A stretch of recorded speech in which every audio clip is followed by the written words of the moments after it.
je chanterai son grand bonheur. Fût dans le bonheur ou dans la misère, il est ma victoire, je l'exalterai. Fût dans l'abondance ou dans la pénurie, je chanterai son grand nom.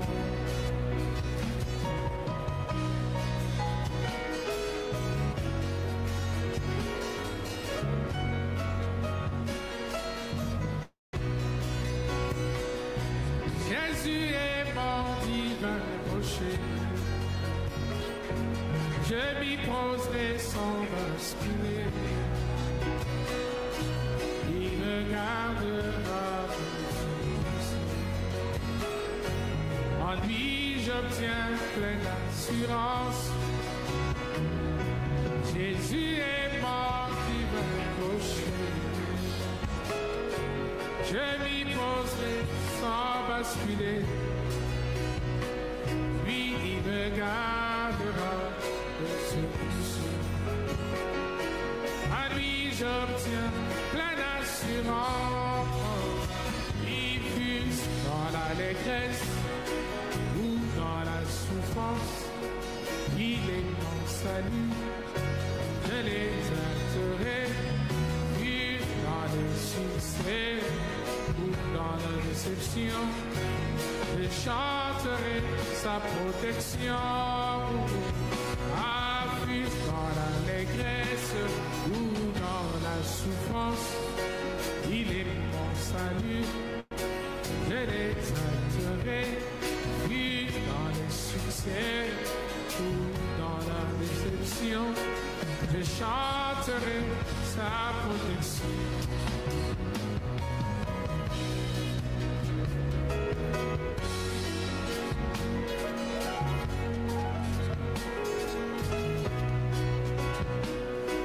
Jésus-Christ, le lys de la vallée.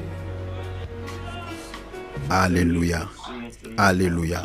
Conformément aux 5 étapes de la prière que nous retrouvons dans l'évangile de Matthieu chapitre 6 verset 9, la Bible dit « Pardonne-nous nos offenses comme nous pardonnons aussi à ceux qui nous ont offensés ». Nous allons, mes bien-aimés, prier conformément à cette écriture parce que la prière de notre Père, comme je l'ai toujours dit, c'est tout un enseignement. C'est l'enseignement. Cette courte phrase « Pardonne-nous aussi comme nous pardonnons ceux qui nous ont offensés », c'est tout un enseignement sur la repentance envers Dieu. C'est tout un enseignement sur la confession du péché. Alors nous allons réparer. Nous allons demander pardon au Seigneur. Regarde ta vie, examine-toi, fais un petit bilan. Regarde là où tu as fait des chutes. Regarde, mes bien-aimés, comment est-ce que tu t'es conduit. Ton comportement, ton attitude envers le Seigneur, ton attitude par rapport à la parole de Dieu, ton comportement par rapport à la parole de Dieu. Demande pardon, demande la grâce de Dieu sur toi. Pourquoi on confesse les péchés? Parce qu'on confesse les péchés, parce que les péchés se présentent dans la prière comme une barrière, comme un blocage, comme un obstacle. Parce que Dieu est saint, il ne supporte pas les péchés. Si nous sommes dans les péchés, bien-aimés, tout ce qu'on peut dire à Dieu, mes bien-aimés, ça va s'arrêter seulement sur le toit et ça n'arrivera pas. Parce que l'Écriture dit, Dieu n'exauce pas les pécheurs. Dieu n'écoute jamais la prière d'un méchant.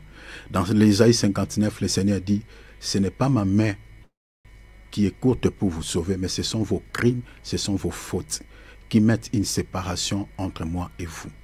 Donc, qui se présente comme un obstacle qui nous sépare de Dieu.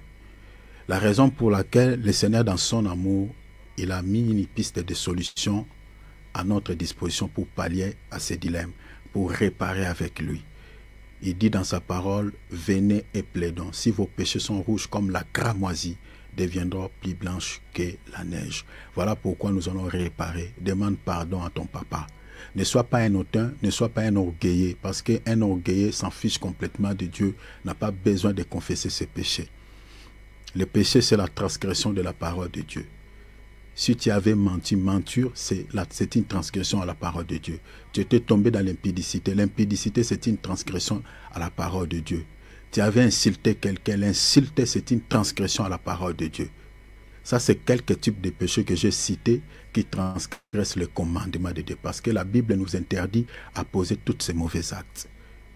Alors, répare. Si tu attends quelque chose de la part de Dieu, tu dois d'abord humilier ton cœur sous sa main puissante. Répare avec le Seigneur, afin que le temps que nous allons passer ici dans sa présence ne soit pas un temps perdu. Prions tous ensemble, demandons pardon au Seigneur. Alléluia. Par sa grâce, demande son secours, son soutien durant ces 5 mois qui nous restent.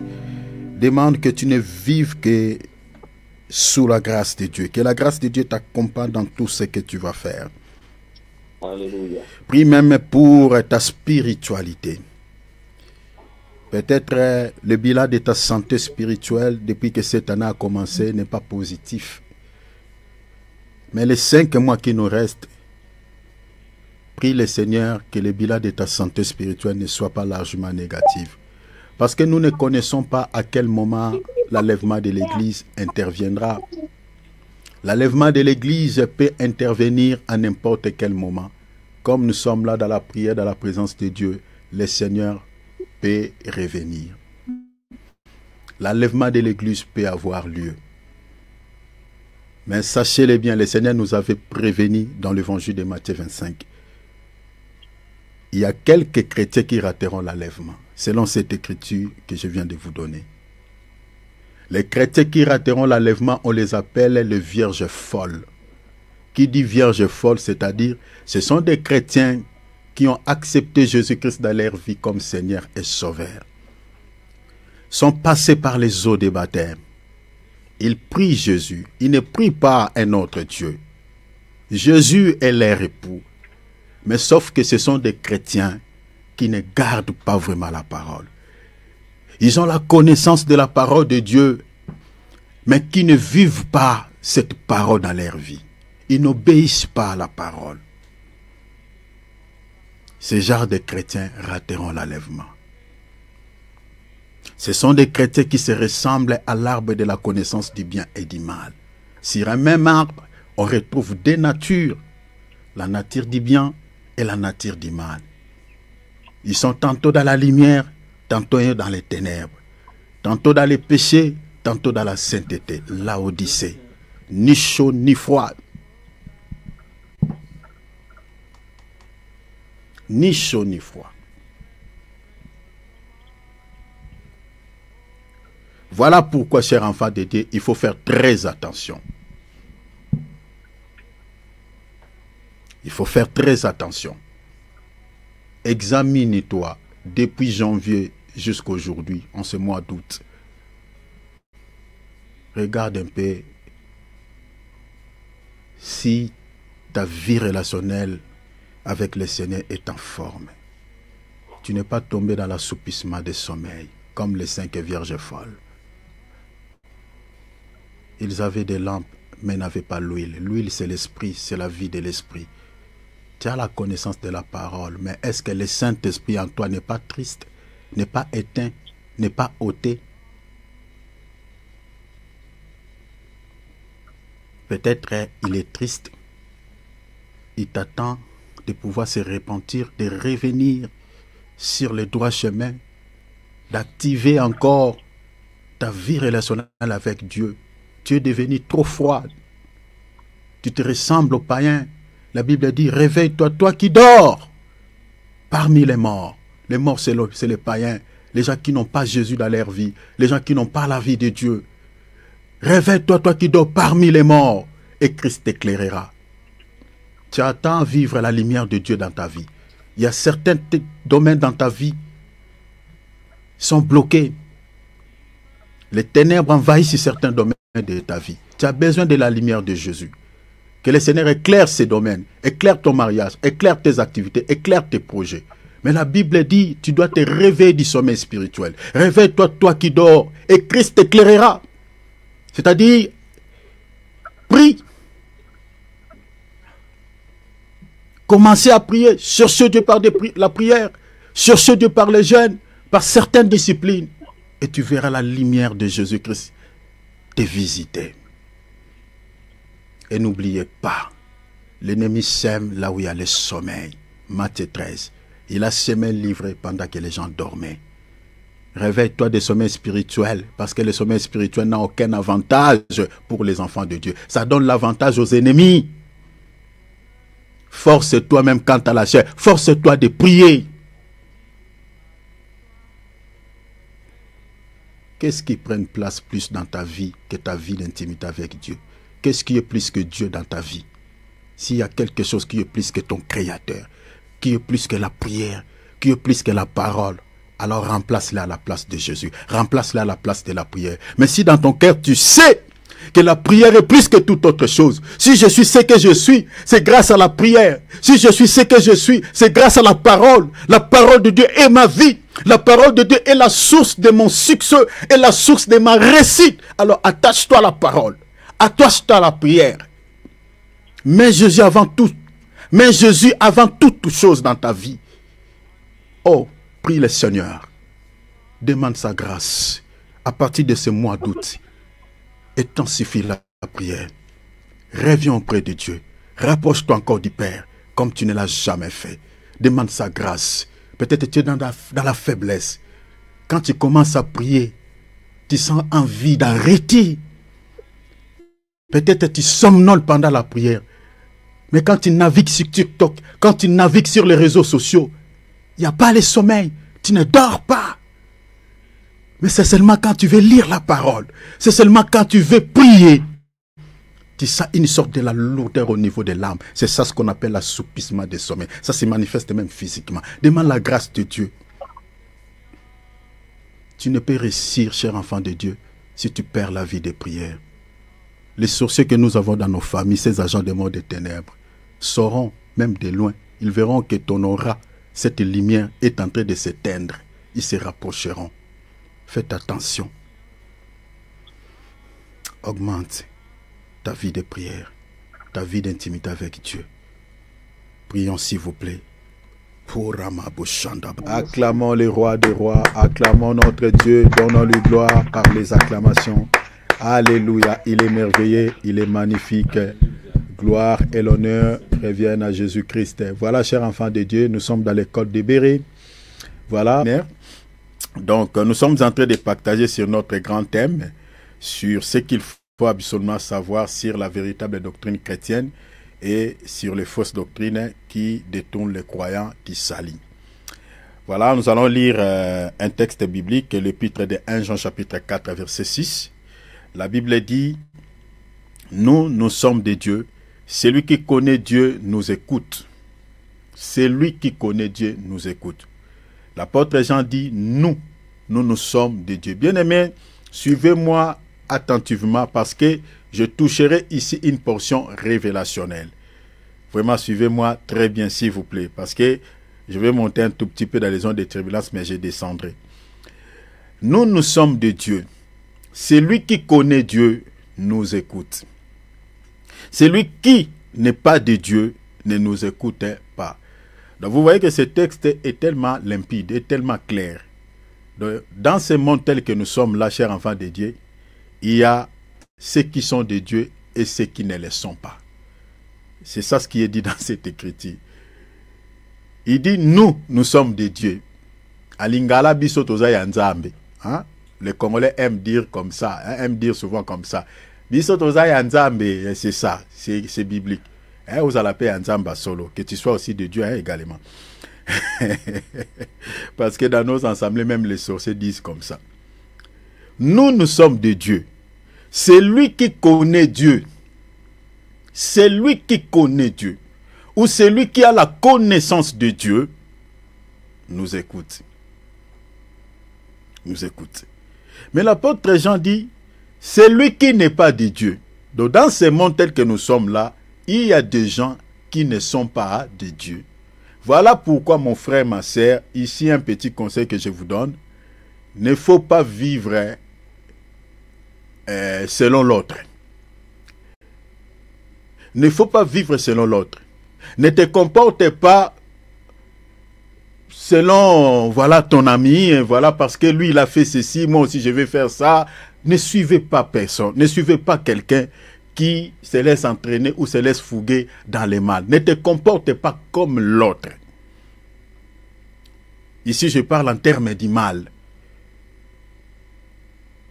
Parce qu'il y a certaines femmes qui sont fidèles à leur mari, mais il a peut-être une amie qui est infidèle à son mari.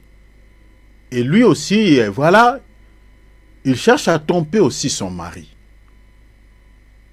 Cette amitié-là, bien-aimée, ce n'est pas une bonne amitié. La Bible dit les mauvaises compagnies corrompent la bonne mœurs. Cette amitié-là, ce n'est pas une bonne amitié. Si tu as une amie qui trompe son mari, bien-aimé, tu peux briser cette amitié. Tu sais qu'il trompe et tu lui donnes des conseils, il refuse de t'écouter. Et il cherche même à t'entraîner dans ce genre de choses. Que toi aussi tu commences à tromper ton mari. C'est vice-versa.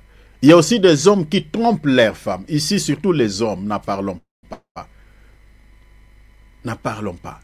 Il y a des hommes qui trompent leurs femmes.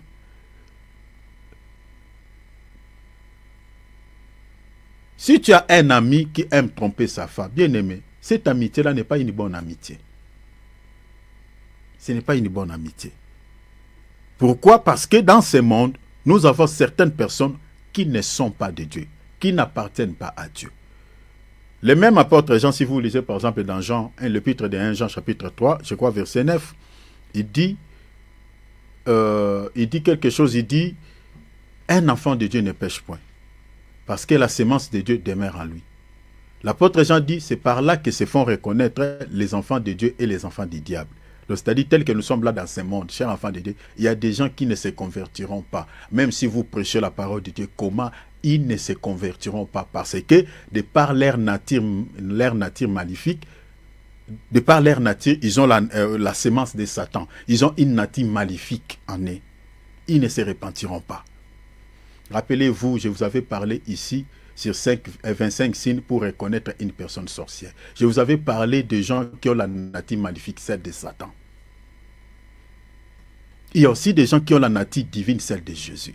C'est-à-dire, tel que nous sommes là dans ce monde, il y a des gens qui ne sont pas de Dieu. Voilà pourquoi tu ne peux pas te comporter comme ton ami là, qui se comporte mal, qui a un comportement irascible, qui a un comportement acariâtre. Tu ne peux pas le suivre. Parce qu'il y a des gens qui ont la nature maléfique. Il est né ivré, il mourra ivré. Dans nos assemblées, ils sont pleins. Jean dit ici, celui qui connaît Dieu nous écoute. Celui qui n'est pas de Dieu. C'est-à-dire, il y a des gens qui ne sont pas de Dieu dans ce monde. Et ils sont pleins. La majorité des gens qui nous créent des complications dans la vie, qui nous créent des guerres, qui nous créent pas mal de soucis dans ce monde, ce sont ces gens-là qui ne sont pas de Dieu.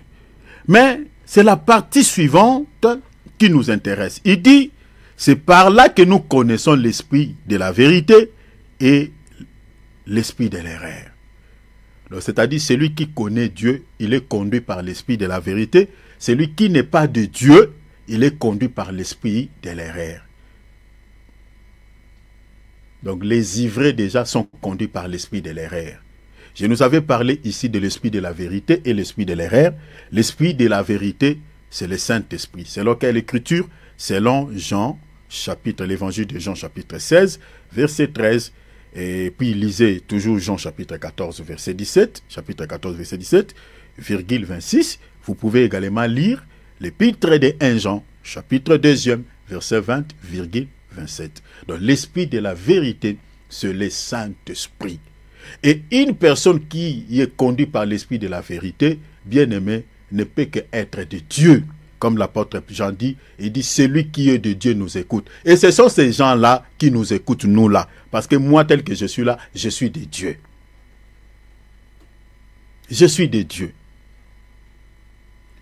Et ceux qui sont de Dieu nous écoutent. Ceux qui ne sont pas de Dieu ne nous écoutent pas. Parce que les choses que nous sommes en train de partager ici, qui ne ciblent pas souvent la chair, qui ciblent l'âme, ceux qui sont charnels, ceux qui ne sont pas de Dieu, bien aimés, ne nous écoute pas. Il va aller, voilà, dans ces plateformes où on prêche trop l'évangile à caractère social, à caractère de la terre. C'est là où lui, il suit les messages. Parce qu'on ne s'intéresse pas trop de sa vie, de son état d'âme. Même s'il est dans la sorcellerie, lui, il veut entendre dans la bouche de ce prophète que voilà, Dieu te bénira. Mais lui-même, dans sa conscience, il sait qu'il est sorcier, elle est sorcière. Il sait qu'il est infidèle à sa femme, ou il est infidèle à sa femme, elle est infidèle à son mari. Il est dans des choses, dans des histoires. Mais il entend dans la bouche d'un faux prophète, il est en train de prophétiser sur sa vie.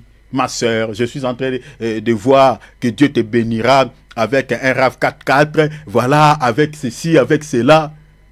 Et dans son cœur, il dit, bon, étant dans les péchés, bon, je ne suis pas propre, je suis dans une vie de saleté, mais du moins Dieu va quand même me bénir. Il m'a promis, il m'a donné. Ouh, wow, moi je suis enfant chéri de Dieu. Hein. Et il se croit comme ça, qu'il est un enfant chéri de Dieu. Alors que Dieu tel qu'il est là, il n'a pas un enfant, voilà, chéri qui vit. Bon, bon, je dis un enfant chéri, parce qu'un enfant chéri de Dieu, c'est celui qui vit dans la sainteté. Mais si tu vis dans les péchés, tu n'es pas un enfant chéri de Dieu. Dieu te déteste à cause de ces péchés-là. Parce que les péchés énervent Dieu. Donc, vous comprenez que cette écriture nous montre noir sur blanc que l'esprit de vérité et l'esprit de l'erreur existent. Alors, l'esprit de l'erreur, nous avons tantôt dit que ce n'est pas si autre personne, si ce n'est que les diables. Selon quelle écriture? Selon l'écriture de 1 Timothée, chapitre 4, verset 1er, et puis 2 Corinthiens chapitre 11, verset 13 à 15. On nous présente les diables en tant que l'esprit de l'erreur. Et dans 2 Corinthiens chapitre 11, verset 13 à 15, la Bible nous parle même que Satan a ses églises, ses confessions religieuses. Je vous avais dit ici, si vous voulez reconnaître les églises de Satan, je vous avais donné quelques signes majeurs. Parmi les signes, c'est-à-dire, vous allez remarquer que souvent les bergers de ces églises-là, ils ne prêchent jamais sur la repentance. Ils ne prêchent jamais sur l'enlèvement. Ils ne condamnent jamais les péchés dans leur message. Donc tous ces messages de la sainte doctrine, c'est-à-dire parler sur le combat de la foi, l'abandon du péché, la repentance envers Dieu, l'enlèvement de l'église, le jugement éternel, ainsi de suite, ils ne prêchent jamais sur ce genre de messages. Quels sont les messages que les faux prophètes ou les ministres de Satan prêchent? Ils prêchent souvent sur les liens familiaux, sur les alliances sataniques, entre guillemets. Parce que vous savez que, parce que les diables aussi, ils trompent les gens avec ce genre de choses. Parce que souvent, vous savez même à l'époque de Jésus, il y a des gens qui étaient possédés par l'esprit de Satan, de Belzéboul, mais ils faisaient aussi ce qu'on appelle l'exorcisme, c'est-à-dire la délivrance. Ils délivraient aussi les gens qui étaient accablés par des esprits impurs.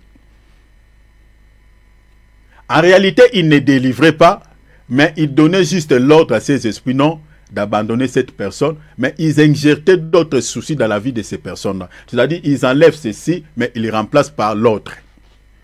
C'est ça la délivrance que les diables accordent. Donc, les faux prophètes, ils prêchent souvent, je ne dis pas tous les serviteurs de Dieu qui prêchent sur la délivrance de la chair, les liens familiaux, je n'ai pas dit ça, attention. Mais j'ai dit souvent, vous remarquerez que cet homme de Dieu-là, il n'est pas équilibré dans son message. C'est-à-dire, il ne prêche jamais sur la repentance, sur l'abandon du péché. Il ne prêche jamais sur l'enlèvement. Il ne parle jamais sur le jugement éternel. Il ne prêche jamais sur ce genre de messages, sur la sainteté. Mais tout ce qui lui intéresse quand il prêche, non, il ne prêche que sur la délivrance de la chair. Les liens familiaux, les alliances sataniques, voilà, sur l'argent, sur les finances, comment être prospère, 4 clés de bonheur, sur le mariage. Ce sont ces genres de messages que les faux prophètes prêchent. Parce que ce sont des messages qui caressent, qui touchent, qui se limitent au niveau de la chair, qui caressent au sens du poil. Et si vous avez un serviteur, veillez à ce que je vous dis. Hein. Moi, j'ai fait ma part. Et puis là, je suis innocent de vos sangs. Donc, veillez à ce que vous êtes en train d'écouter dans l'église locale où tu pries. Veillez à ce que tu écoutes comme message. Si votre pasteur n'a pas l'habitude de condamner les péchés dans ses messages, il ne vous prêche que sur la délivrance de la chair, attention.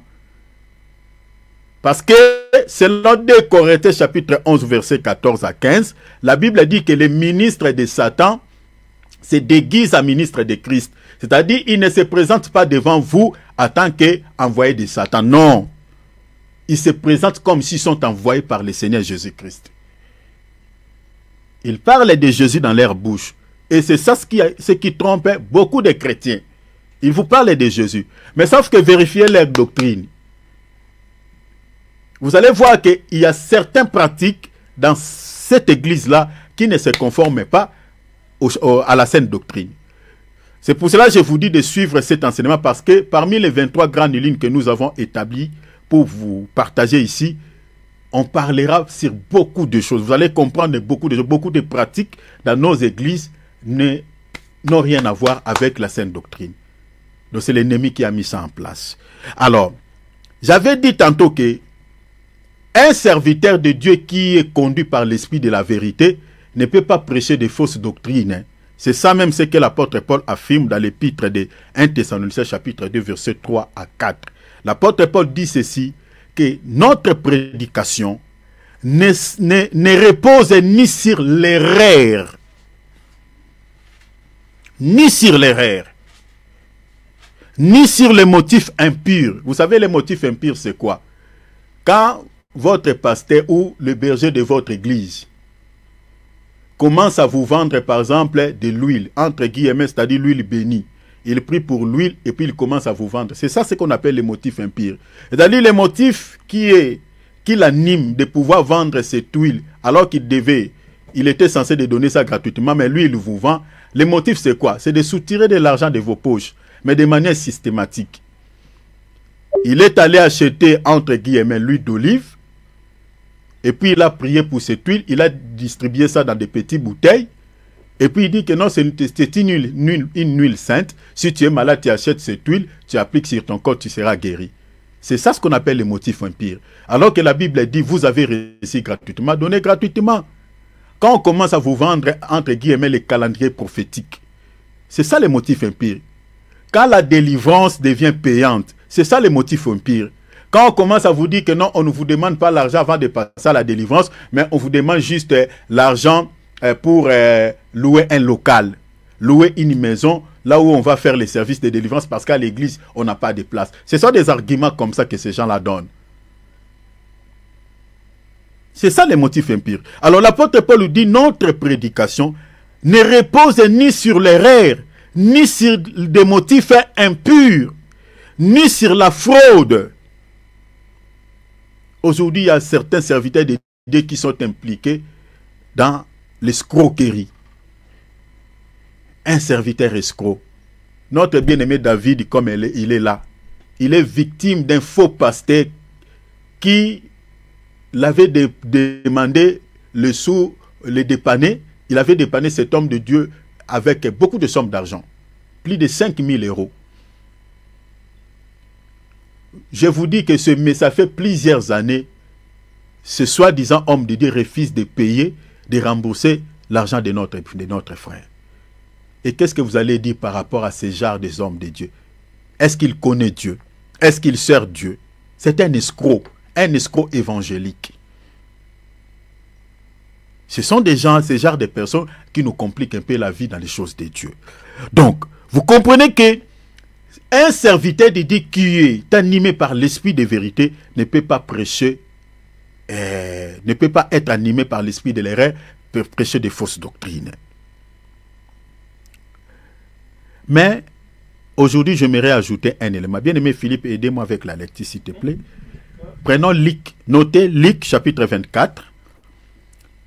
Vous allez lire Luc chapitre 24 à partir du verset 25 jusqu'au verset 45. Mais moi, je vais sauter pour gagner du temps. Alors, 25. Moi, je vais sauter. On va lire à partir du verset 25 jusqu'au verset 45. Mais moi, je vais sauter pour gagner du temps. On va lire du 25 au verset 27. Et puis, on lira de 30 à 31. Hein? Je te donnerai là où on va lire pour gagner du temps. Mais on lit déjà à partir du 25 jusqu'au verset 27. Okay. Suivez-moi ici très bien parce que nous sommes en train de parler sur l'esprit de l'erreur. J'avais tantôt dit que l'esprit de l'erreur, c'est un aveuglement spirituel, une obscurité au niveau de l'intelligence. je vous avais promis que je parlerai de l'esprit de l'erreur aussi dans la doctrine. Je crois que les samedis, je vous parlerai de cela dans la doctrine. Et si on aura le temps, j'introduirai déjà mon sujet. Je vous parlerai déjà sur les 23 grandes lignes que nous avons établies pour voilà, vous expliquer à ce qui concerne la saine doctrine. Alors, lisons, parce que nous partageons sur l'esprit de l'erreur. Regardez ce qui est dit dans ce passage. Allez-y, mon frère. Alors Jésus leur dit. Alors Jésus leur dit. Il dit quoi? Ô homme sans intelligence. Nous avons pris l'histoire en cours de route. Donc, ceux qui lisent la Bible savent déjà, connaissent déjà cette histoire. Donc, ici, Jésus est en train de marcher avec ses 2 disciples sur le chemin d'Emmaüs. Maintenant, le problème c'est que ces disciples étaient en train de raconter, partager sur la résurrection de Jésus-Christ. Ces disciples ne savaient pas, au fait, que le Seigneur Jésus-Christ était déjà ressuscité. Ils étaient en train de discuter. Alors le Seigneur est à Paris, en chemin, et il commence à faire la route avec ses disciples. Pendant qu'ils étaient en train de discuter, ne savaient pas que celui qui les accompagne dans le voyage, c'était le Seigneur Jésus-Christ. Le Seigneur les a posé la question. Il dit, qu'est-ce que vous êtes en train de discuter? Ces disciples de Jésus, comme ils ne savaient pas c'était les maîtres, parce que la Bible dit leurs yeux étaient apaisantus, ils ont dit au Seigneur, il dit, mais tu es le seul qui ne sait pas ce qui se passe à Jérusalem. Tu es le seul qui ne connaît pas. Et il commence à raconter au Seigneur que voilà, notre Seigneur était mort, le prophète avait dit ceci, qu'il va ressusciter le 3e jour, mais nous sommes surpris, on a volé son corps, et ils ont raconté nananina, beaucoup de choses. Alors le Seigneur va maintenant leur dire, il dit, homme sans intelligence. Est-ce que vous comprenez? Parce que nous sommes en train d'expliquer l'esprit de l'erreur en tant qu'aveuglement au niveau de l'esprit, ou l'obscurité au niveau de l'intelligence. Attendez, quand j'expliquerai cet esprit dans la doctrine, je crois qu'on va prier aussi pour quelques cas. Surtout là, les enfants vont rentrer à l'école, on va prier pour l'intelligence de nos enfants. Parce qu'il y a des enfants qui sont intelligents, très intelligents, mais leur intelligence, c'est... L'ennemi en fait a sémé l'obscurité au niveau de l'intelligence de l'enfant. L'enfant ne comprenne pas trop les choses. À la maison, il peut bien faire la lecture, il peut bien lire, il peut bien comprendre les choses. Mais sauf qu'en classe, lorsqu'on donne une interrogation, on n'arrive pas à mettre de bonnes réponses. Il y a pas mal de problèmes comme ça. J'expliquerai l'esprit de l'erreur sur tous les plans, sur tous les domaines. Nous avons des frères qui regrettent les femmes de leur vie, des femmes qui regrettent le mari de leur vie. Ils regrettent aujourd'hui. Parce que qu'est-ce que fait l'esprit de l'erreur? L'esprit de l'erreur, après avoir commis l'erreur, et après il y a les regrets qui viennent ensuite, dit, oh, il ne fallait pas abandonner cette femme. Je ne devais pas abandonner cet homme. Je ne devais pas louper ce travail. Je ne devais pas louper cette opportunité. Mais après avoir commis l'erreur, après avoir loupé cette opportunité, on regrette. Hein, souvent, on utilise cette expression qui dit si je savais. Ce qui n'a baka. La majorité des gens qui disent souvent cette phrase, ce sont des gens qui ont commis des erreurs dans leur vie. Et on en parlera dans la doctrine, on en parlera. Et je vous donnerai 2 raisons majeures pourquoi le diable pousse certaines personnes à commettre les erreurs dans leur vie. C'est pour quelles raisons? Je vous donnerai 2 grandes raisons majeures par rapport à cela. Alors ici, vous remarquez que le Seigneur leur dit, vous êtes sans intelligence. L'intelligence dont le Seigneur fait mention ici, ce n'est pas l'intelligence physique. Non, ce n'est pas l'intelligence physique. C'est l'intelligence spirituelle. Si vous lisez par exemple dans le livre d'Apocalypse chapitre 17, vous allez voir l'ange qui était venu pour expliquer à Jean la vision. Il dit à Jean, c'est ici l'intelligence qui a de la sagesse. L'intelligence dont l'ange était en train de parler à Jean, c'était l'intelligence spirituelle. Pareil, même si vous lisez par exemple l'histoire de Daniel, Gabriel qui était venu ouvrir l'intelligence de Daniel, cette intelligence-là n'avait rien à voir avec l'intelligence physique. Parce que dans la Bible, il y a l'intelligence physique et l'intelligence spirituelle. Si vous voulez comprendre les choses de Dieu, il faut que Dieu vous donne l'intelligence spirituelle. Si vous n'avez pas l'intelligence spirituelle, vous allez interpréter la Bible de manière littérale. Et si vous interprétez la parole de Dieu de manière littérale, il n'y a pas la vie. Et c'est ça ce que font beaucoup de serviteurs de Dieu, surtout la majorité, ceux qui ont fait des écoles théologiques. Ils interprètent la parole de Dieu de manière littérale. Ils font souvent recours à la langue grecque et la langue hébraïque. Et tu vois ces mots en grec veut dire Thomas. Tu vois ces mots en hébreu veut dire tokos. C'est souvent comme ça. Ils n'ont pas l'esprit de Dieu. C'est pour ça que je vous avais dit ici que vous ne pouvez pas devenir serviteur de Dieu en allant parce que vous avez fait l'école théologique. Non. Non. Le ministère, c'est un appel divin. C'est un appel. Si vous n'avez pas l'appel, eh bien, vous êtes devenu serviteur de Dieu parce que vous avez fait l'école théologique. Vous allez égarer les âmes du Seigneur. C'est ça ce que font beaucoup de serviteurs qui sont devenus pasteurs parce qu'ils ont fait des écoles théologiques. Voilà. Ils égarent pas mal de gens. Donc ici, le Seigneur dit « homme sans intelligence ». Continuez, il dit encore quoi? Dont le cœur est lent à croire tout ce que disent les prophètes. Vous voyez, le Seigneur fait référence aux paroles des prophètes. Il dit, vos cœurs sont lents à croire à ce que disent les prophètes. Vous avez ces gens ici, les prophètes avaient bien prophétisé sur la naissance de Jésus, comme le prophète Ésaïe, il avait parlé sur la naissance de Jésus, Michée également. Ils avaient également parlé sur la mort du Seigneur Jésus-Christ et sa résurrection. Ces Juifs lisaient la Torah, lisaient la Bible. Mais le problème avec ces gens, c'était quoi? Ils lisaient les prophéties, mais ils ne comprenaient pas certaines choses dans la parole de Dieu. Beaucoup de prophéties étaient en train de s'accomplir, mais ils ne savaient pas que beaucoup de choses que les prophètes avaient dit sont en train de s'accomplir sous nos yeux. Je vous donne un exemple. Regardez par exemple ce que Jésus dit aux Juifs. Les Juifs étaient en train de discuter sur Jean-Baptiste. Ils étaient en train de demander au Seigneur, dit Seigneur, les prophètes avaient parlé sur le retour d'Élie. Mais est-ce que Jean-Baptiste est là? Est-ce que c'est lui, l'Élie, qui devait venir?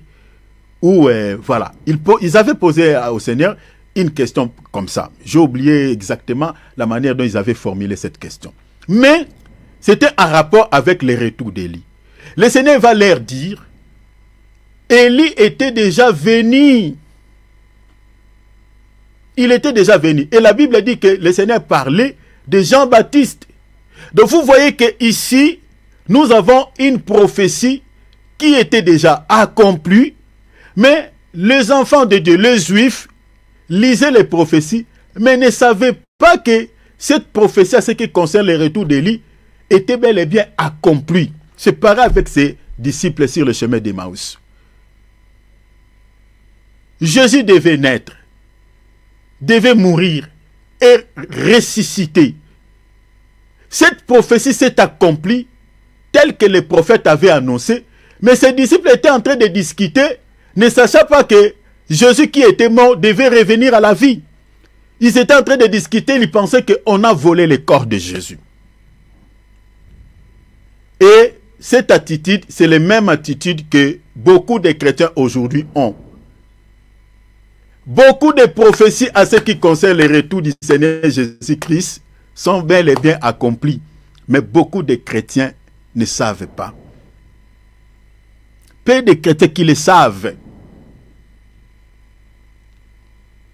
Beaucoup de prophéties à ce qui concerne le retour du Seigneur Jésus-Christ sont accomplies. Mais il y a des chrétiens qui pensent qu'il y a encore du temps et ils se laissent entraîner encore dans la chair. Ils se laissent entraîner encore dans les péchés. Ne sachant pas qu'il y a des prophéties, bien des prophéties, à ce qui concerne l'enlèvement de l'Église, sont accomplies. Telles que nous sommes là, nous sommes au dernier virage. Le Seigneur peut revenir à tout moment, à n'importe quel moment. Mais peu de chrétiens savent qu'il y a tant de prophéties qui sont accomplies. Pareil avec ses disciples sur le chemin d'Emmaüs. Beaucoup de chrétiens sont sans intelligence, n'ont pas l'intelligence spirituelle. Ils ne comprennent pas la parole de Dieu. Ils ont des Bibles, mais ils ne savent pas qu'il y a bien des prophéties qui sont accomplies, des prophéties qui sont liées au retour du Seigneur Jésus-Christ sont accomplies. Le Seigneur dit, homme sans intelligence et dont le cœur est lent à quoi? À tout ce qu'ont dit les prophètes. Continuez mon bien-aimé Philippe, verset 26. Ne fallait-il pas que le Christ souffre ces choses et qu'il entre dans sa gloire? Le Seigneur les rappelle. Ne fallait-il pas que le Christ souffrit ces choses et qu'il entra dans sa gloire? Le Seigneur leur demande, vous ne le savez pas, que le prophète avait parlé sur le Messie souffrant et qu'il va beaucoup souffrir, il va mourir et il reviendra à la vie. Vous ne le savez pas. Continuez mon frère, verset 27. Et commençant par Moïse et par tous les prophètes, il leur expliqua dans toutes les Écritures ce qui le concernait. C'est ici que nous allons maintenant décoller un tout petit peu. Bien aimé, serrer les ceintures, nous allons entrer un tout petit peu dans les zones de turbulence. Ici, le Seigneur commence maintenant à leur expliquer. Le Seigneur, il a touché Moïse, la Torah. La Bible dit, il a touché également les prophètes. Il leur expliqua quoi? Dans toutes les écrits. Bien aimé, veillez. Vous savez, quand on lit la Bible, je vous avais dit, il faut veiller sur les mots.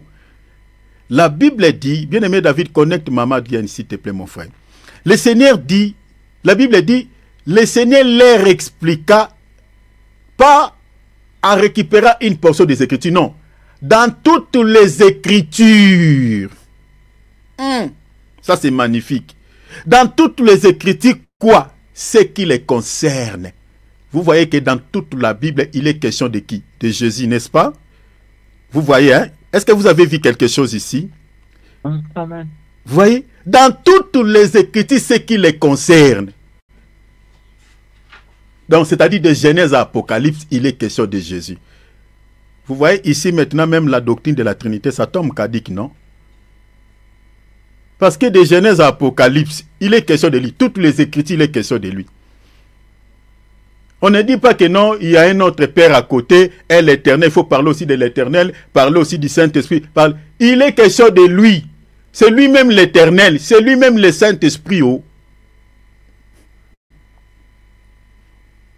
Cela veut dire quoi? Quand un homme de Dieu se place du haut de la chair, c'est pour présenter aux enfants de Dieu la vedette qui est Jésus. Est-ce que vous comprenez cela? C'est pour présenter la star qui est Jésus.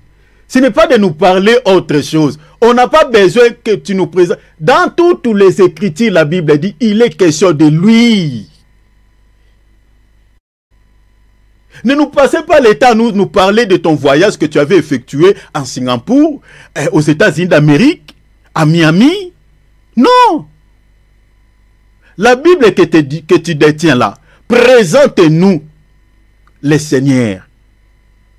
Parce que dans toutes les Écritures, il est question de lui. Vous voyez maintenant, ici vous pouvez directement comprendre quand un faux prophète se place devant vous, non?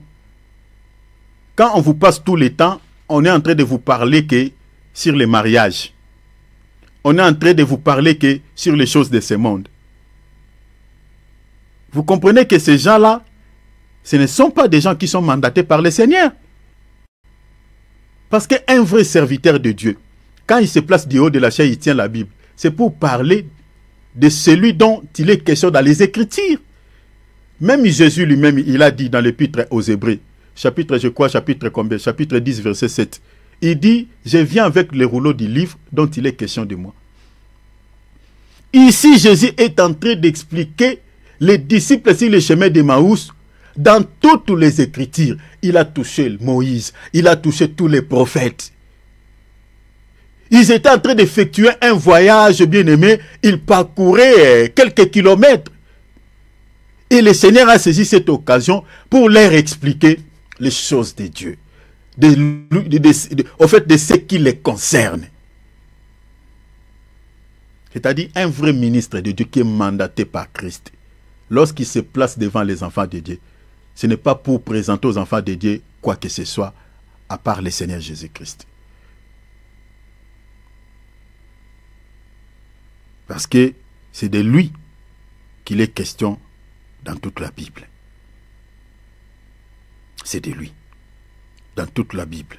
La vedette, c'est Jésus.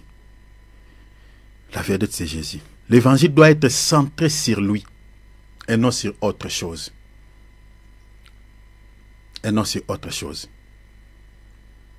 Vous remarquerez, même la prédication des apôtres était centrée sur Jésus.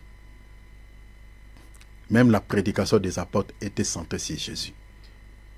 Regardez les Juifs qui étaient venus voir Paul dans son logis à Rome.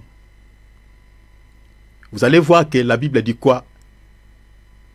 L'apôtre Paul, leur annonçant le royaume de Dieu, en rendant témoignage. La Bible dit quoi? En rendant témoignage, c'est de 1, et en cherchant par la loi de Moïse et par les prophètes. Vous voyez comment les apôtres, ils ont marché sur les traces du Seigneur. Hein?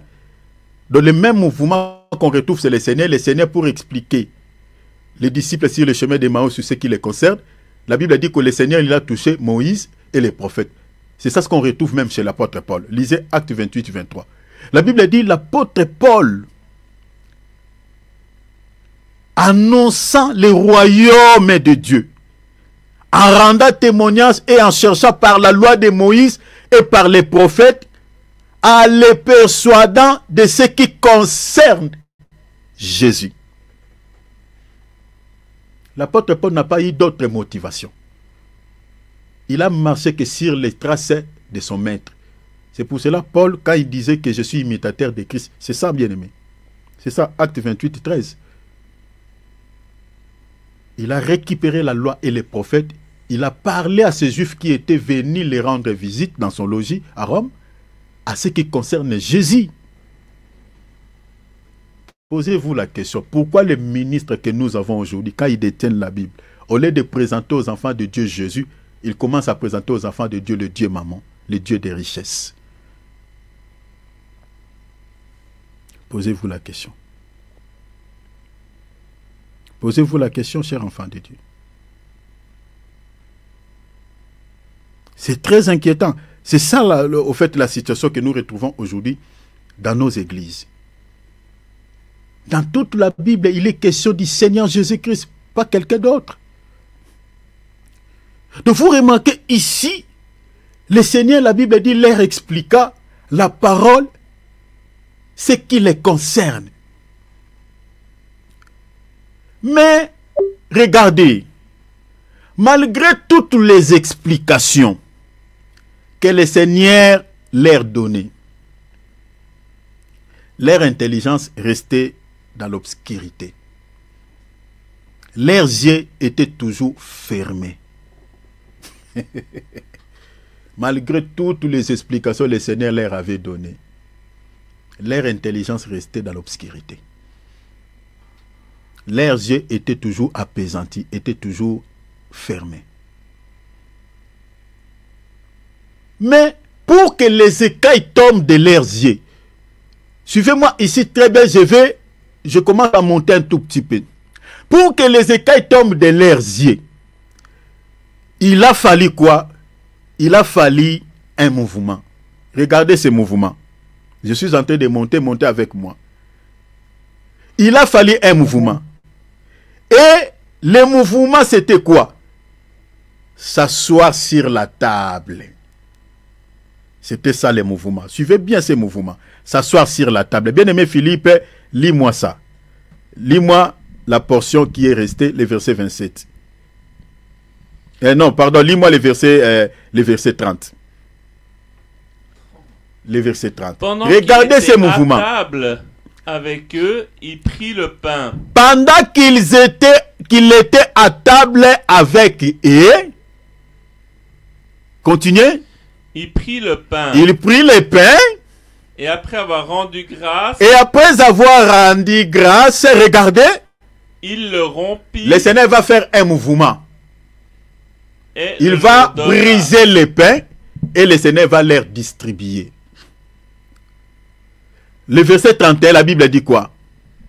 Alors leurs yeux Ah! s'ouvrirent et ils le reconnurent. Alors, les écailles vont maintenant tomber de leurs yeux. L'aveuglement va tomber et ils les reconnurent.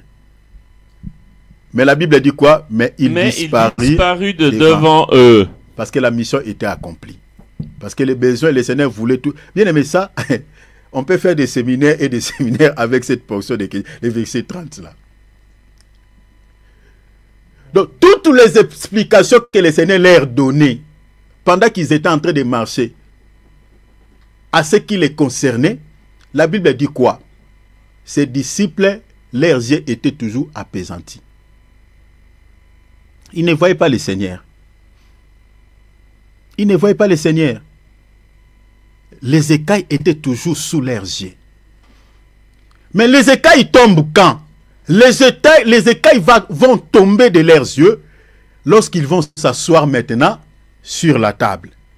Et là, le Seigneur va récupérer les pains. Suivez-moi ici très bien parce qu'on va monter un tout petit peu dans les zones de turbulence. Le Seigneur va récupérer les pains. Il va briser.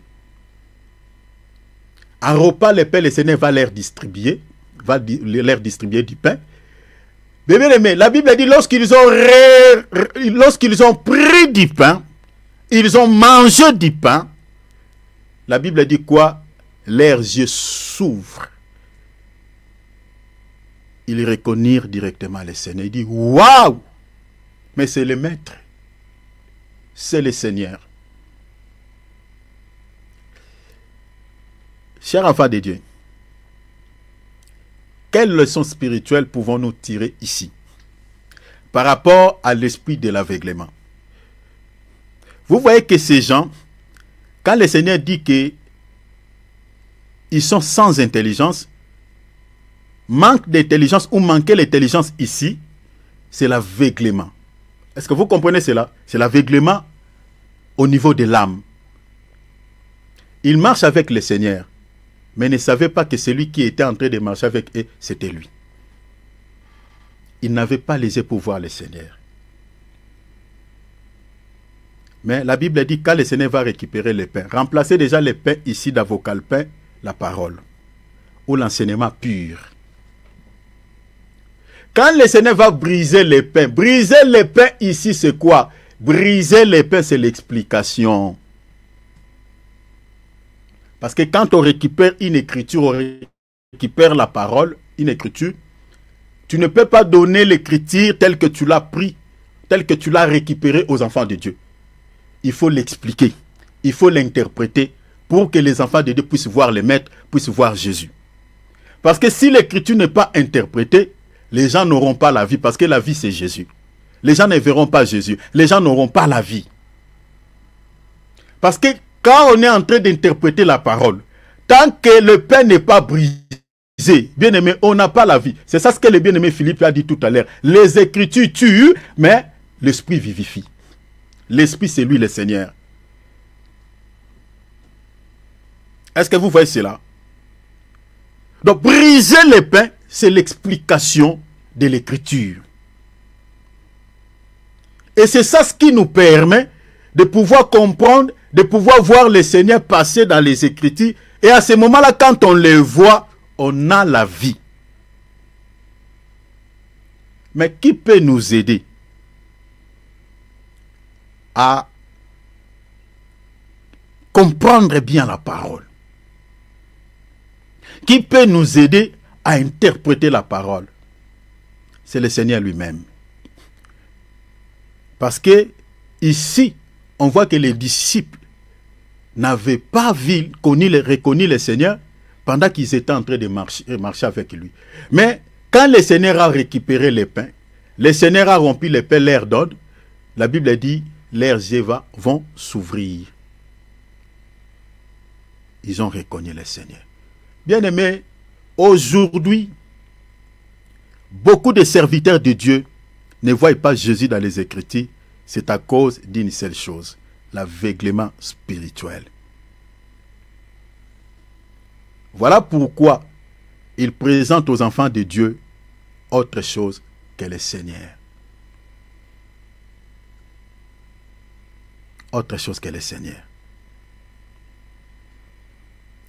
La table est ici parce que j'ai dit que le Seigneur, pour pouvoir les aider, pour que les écailles tombent de leurs yeux, il a fallu quoi? Il a fallu un mouvement, s'asseoir sur la table. Que représente la table? La table représente seulement la sainte doctrine. Qu'est-ce qui me pousse à le dire? Si vous lisez par exemple dans Lévitique chapitre 24, versets 5 à 9, notez ce passage, Exode 25, 30, Exode 12, 15, 19, vous allez voir que dans les lieux très saints, on plaçait les pains, les 12 pains de proposition sur la table. Est-ce que vous voyez cela? Sur la table. Or, les 12 pains de proposition ici, ou les 12 pains sans levain, représentent quoi? Représentent les fondements des apôtres et des prophètes. C'est-à-dire des enseignements purs. Vous comprenez? Donc, la table ici, c'est l'image de la sainte doctrine parce qu'on retrouve le pain sur la table. Maintenant, tout celui qui est assis sur la table, c'est-à-dire sur la sainte doctrine, le Seigneur l'aidera à comprendre sa parole. Comme il avait fait avec les disciples sur le chemin d'Emmaüs. Pendant qu'ils étaient en train de marcher, la Bible dit les écailles étaient encore sur leurs yeux. Mais quand le Seigneur va les amener sur la table, quand ils vont aller s'asseoir sur la table, c'est là que le Seigneur va les aider à comprendre la parole parce qu'ils étaient sur la table. Donc l'image de la table ici, c'est l'image de la sainte doctrine parce qu'on retrouve le pain sur la table, conformément à ces écritures que je vous ai données. Donc c'est-à-dire tout celui ou tout ministre de Dieu qui est assis sur la sainte doctrine, cher enfant de Dieu, le Seigneur l'aidera à comprendre sa parole. Il ne peut pas prêcher de fausses doctrines. Il verra le Seigneur dans Genèse jusqu'à l'Apocalypse. Il peut bien présenter Jésus aux enfants de Dieu parce que c'est quelqu'un qui est assis sur la sainte doctrine. Mais un ministre qui s'écarte du fondement des apôtres, le fondement c'est le chiffre 12. Comme je vous ai dit tout à l'heure, c'est-à-dire il y a 12 pains sur la table. Le fondement c'est ça le chiffre 12, c'est-à-dire les 12 apôtres de Jésus et les 12 prophètes qu'on retrouve dans l'ancienne alliance. Nous avons le chiffre 12, c'est le fondement de l'église. Maintenant, un ministre de Dieu authentique qui est assis sur le fondement des apôtres, cher enfant de Dieu, le Seigneur l'aidera à comprendre la parole, l'aidera à expliquer bien la parole aux enfants de Dieu afin que les enfants de Dieu reçoivent la vie qui est contenue dans les Écritures. Mais si on s'écarte de la table, on n'est pas sur la table, on s'écarte de la sainte doctrine, bien aimé, c'est très compliqué. Vous aurez du mal à interpréter la parole parce que le Seigneur vous voit déjà être écarté de la sainte doctrine et il ne pourra pas vous soutenir, vous aider à comprendre sa parole parce que vous êtes déjà écarté de la sainte doctrine. Est-ce que vous avez vu ça? Et c'est ça ce qui se passe aujourd'hui. Beaucoup de serviteurs de Dieu ne sont pas sur la table. C'est-à-dire, ils ne sont pas sur la sainte doctrine. La raison pour laquelle le Seigneur ne peut pas aider ces gens à interpréter sa parole. Pourquoi? Parce que ce sont déjà des gens qui se sont écartés sur les enseignements des prophètes et des apôtres. Ce sont des gens qui se sont écartés de la sainte doctrine. Ici, le Seigneur va briser les pains sur la table. Et une fois que le Seigneur va briser les pains, va leur donner, la Bible dit les écailles tombent de leurs yeux, ils ont vu le Seigneur. Or, quand on voit le Seigneur dans les Écritures, on a la vie. Parce que c'est l'Esprit qui vivifie. Mais tant qu'on n'a pas encore vu le Seigneur dans les Écritures, on n'a pas la vie. Et tout vrai ministre de Dieu qui est assis sur la table, qui est assis à la table, qui est assis sur la table, c'est-à-dire sur la sainte doctrine, automatiquement, il va comprendre les Écritures parce que le Seigneur l'aidera. Le Seigneur, c'est-à-dire, je parle du Saint-Esprit ici, qui va l'expliquer parce que le Saint-Esprit, c'est un enseignant. L'Esprit de la vérité, c'est un enseignant. Il va l'expliquer la parole.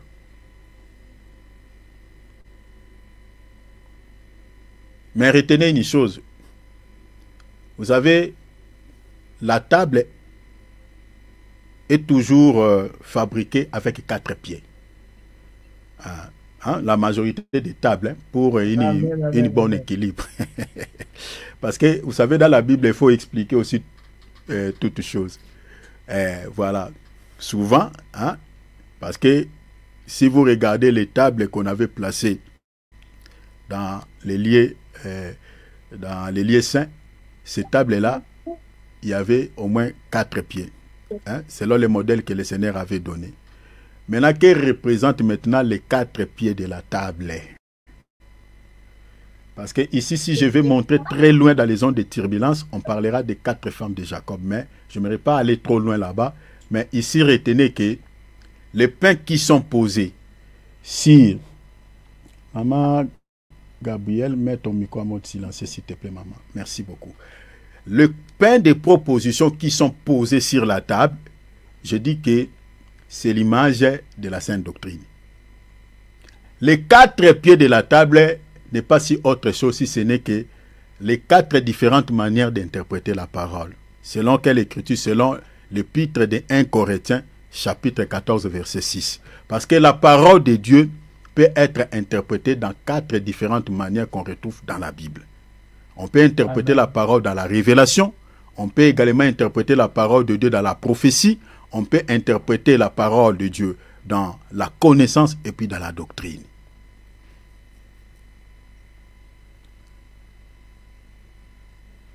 C'est ça ce qui représente les 4 pieds de la table. C'est-à-dire un vrai ministre de Dieu qui est posé sur la sainte doctrine aura aussi la capacité d'interpréter la parole de Dieu dans ces 4 dimensions. Est-ce que vous avez vu ça? C'est ça. Aura la capacité. Amen.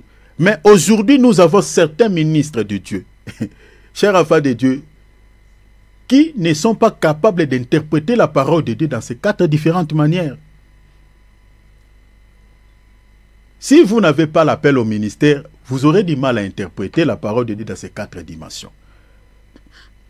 L'école théologique ne vous donnera pas la connaissance par rapport à cela.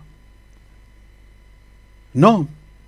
Mais tout celui qui a l'appel divin aura la capacité d'interpréter la parole de Dieu dans la révélation, dans la prophétie, dans la connaissance et puis dans la doctrine.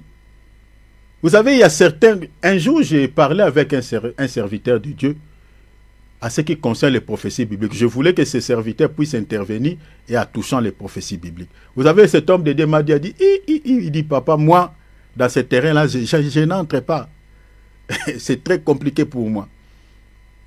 Il y a des serviteurs de Dieu qui ont la peur de toucher les livres d'Apocalypse. Il y a des chrétiens qui ne lisent pas les livres d'Apocalypse. Il y a des chrétiens qui ne lisent pas même certains livres des prophètes. Les livres comme d'Ésaïe, de Zacharie. Pourquoi? Parce qu'il y a trop de symbolique dans ces livres. Ils ne comprennent pas trop ces prophéties. Mais bien aimé, si vous ne comprenez pas les prophéties bibliques, mais je ne sais pas de quelle manière maintenant vous allez entendre l'enlèvement de l'Église. De quelle manière vous allez se préparer par rapport à l'enlèvement? Il y a bien des prophéties qui sont en train de s'accomplir, mais beaucoup de chrétiens, comme n'ont pas l'intelligence spirituelle, ils sont aveugles sur le plan spirituel, ne comprennent pas trop les prophéties, et ils pensent qu'il y a encore du temps. Il y a encore du temps, alors qu'on n'a plus le temps. Le temps n'est plus à notre avantage. Nous sommes au dernier virage. Jésus revient très bientôt. Beaucoup de prophéties à ce qui concerne l'enlèvement de l'Église sont bel et bien accomplies. Mais sauf que beaucoup de serviteurs de Dieu ne le disent pas aux enfants de Dieu. Parce que, à l'heure où nous parlons ici, c'est la montée des faux prophètes. C'est ça ce qui approuve exactement que les assemblées de Dieu sont remplies de faux prophètes. Parce que tout vrai ministre de Dieu a la notion du temps, connaissent les temps sur lesquels l'Église traverse actuellement.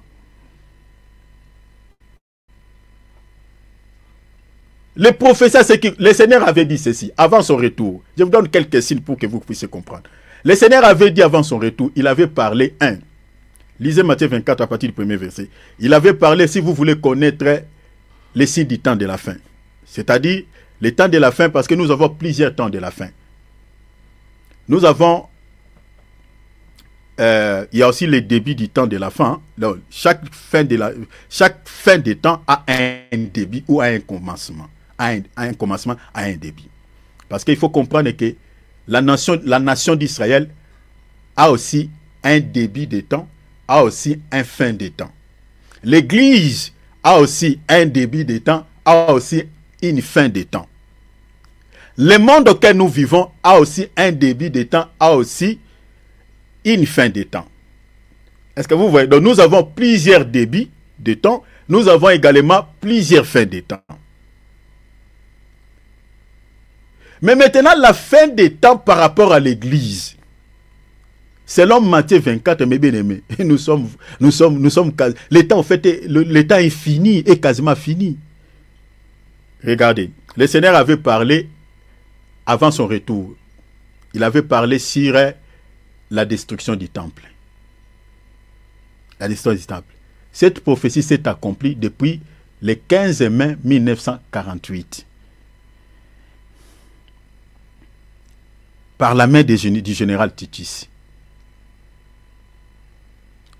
Depuis le 15 mai, non, depuis l'an 70, je m'excuse. Depuis l'an 70. Depuis l'an 70. La prophétie qui concerne la destruction du temple, parce que c'est lié par rapport au signe qui caractérise le retour de Jésus-Christ. La fin des temps de l'Église. Cette prophétie est accomplie depuis l'an 70. Le Seigneur avait donné le deuxième signe. Si vous lisez Matthieu 24, il avait parlé sur des guerres. Les guerres, nous les vivons ou nous ne les vivons pas. En RDC, il y a la guerre ou il n'y en a pas. Entre la Russie et l'Ukraine, il y a la guerre ou il n'y en a pas. Au Moyen-Orient, il y a des guerres où il n'y en a pas. Mais ce sont des prophéties qui s'accomplissent. Le Seigneur avait parlé sur les tremblements de terre. Bien aimé, dans notre temps, on est en train de vivre chaque année, il y a des tremblements de terre. L'année ici, l'année 2025 ici, il y a eu des tremblements de terre qui a fait couler beaucoup d'encre. La Turquie, beaucoup de pays en Asie, au Moyen-Orient. Récemment ici, je crois il y a 2 jours ici, il y a eu encore un tremblement de terre en Turquie. Le Seigneur avait parlé sur le tremblement de terre. Ça fait partie des signes qui caractérisent la fin des temps de l'Église. Le Seigneur avait parlé également sur le retour des enfants d'Israël dans leur terre promise. Les enfants d'Israël sont retournés dans leur terre depuis 1948, le 15 mai 1948. Le Seigneur avait parlé également sur la montée des faux prophètes. C'est ça ce que nous sommes en train de voir aujourd'hui. Cette prophétie s'est accomplie dans sa totalité. Dans sa totalité. L'affaire Makiona, là, tout ça, s'est répandu aujourd'hui. Hein? Les prophéties montaient de toutes pièces. Les paroles de connaissance montaient de toutes pièces. C'est répandu à travers le monde. La Kabbale juive est répandue comme une pandémie. Bien aimé, aujourd'hui, si vous suivez Jésus-Christ pour les miracles, attention, vous tomberez entre les mains des faux prophètes. On va bien vous accueillir. Hein? Parce que les miracles mensongers sont tellement pleins. Quand on parle des miracles mensongers accomplis par les faux prophètes, ce n'est pas forcément qu'on va vous mentir par rapport aux miracles. Non, on va vous donner une guérison, une délivrance qui semble vraiment... vous êtes guéri. Mais le problème, c'est quoi? On va vous présenter après cette délivrance un autre Dieu. Vous allez devenir captif de l'ennemi. C'est ça, Deutéronome 13. Et c'est ça. Un faux prophète, Je vous avais dit ici que les faux prophètes peuvent réaliser tous les miracles. C'est-à-dire peuvent réaliser les miracles, peuvent donner également des prophéties. Ils vous donnent une prophétie qui ne tape pas à côté. Parce que les dons spirituels peuvent être contrefaits par les diables.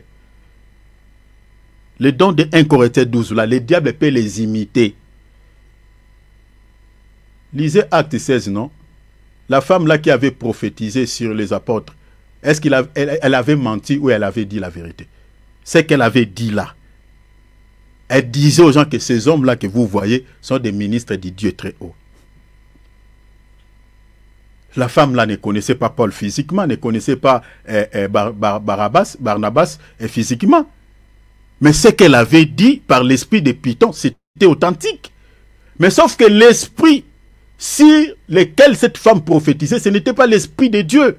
C'était l'esprit de Python. Qui est le Python dans la Bible? C'est le diable. Le Python, c'est le serpent. Le diable, c'est le serpent ancien. Toutes les prophéties que vous entendez là, à gauche, à droite, qu'on vous prophétise matin, midi, soir, oh, surtout, je ne sais pas, que Dieu nous sauve. Surtout les Africains aiment Bissakol. Balingi Bissakol. Oh papa, moi l'Issakol les athées.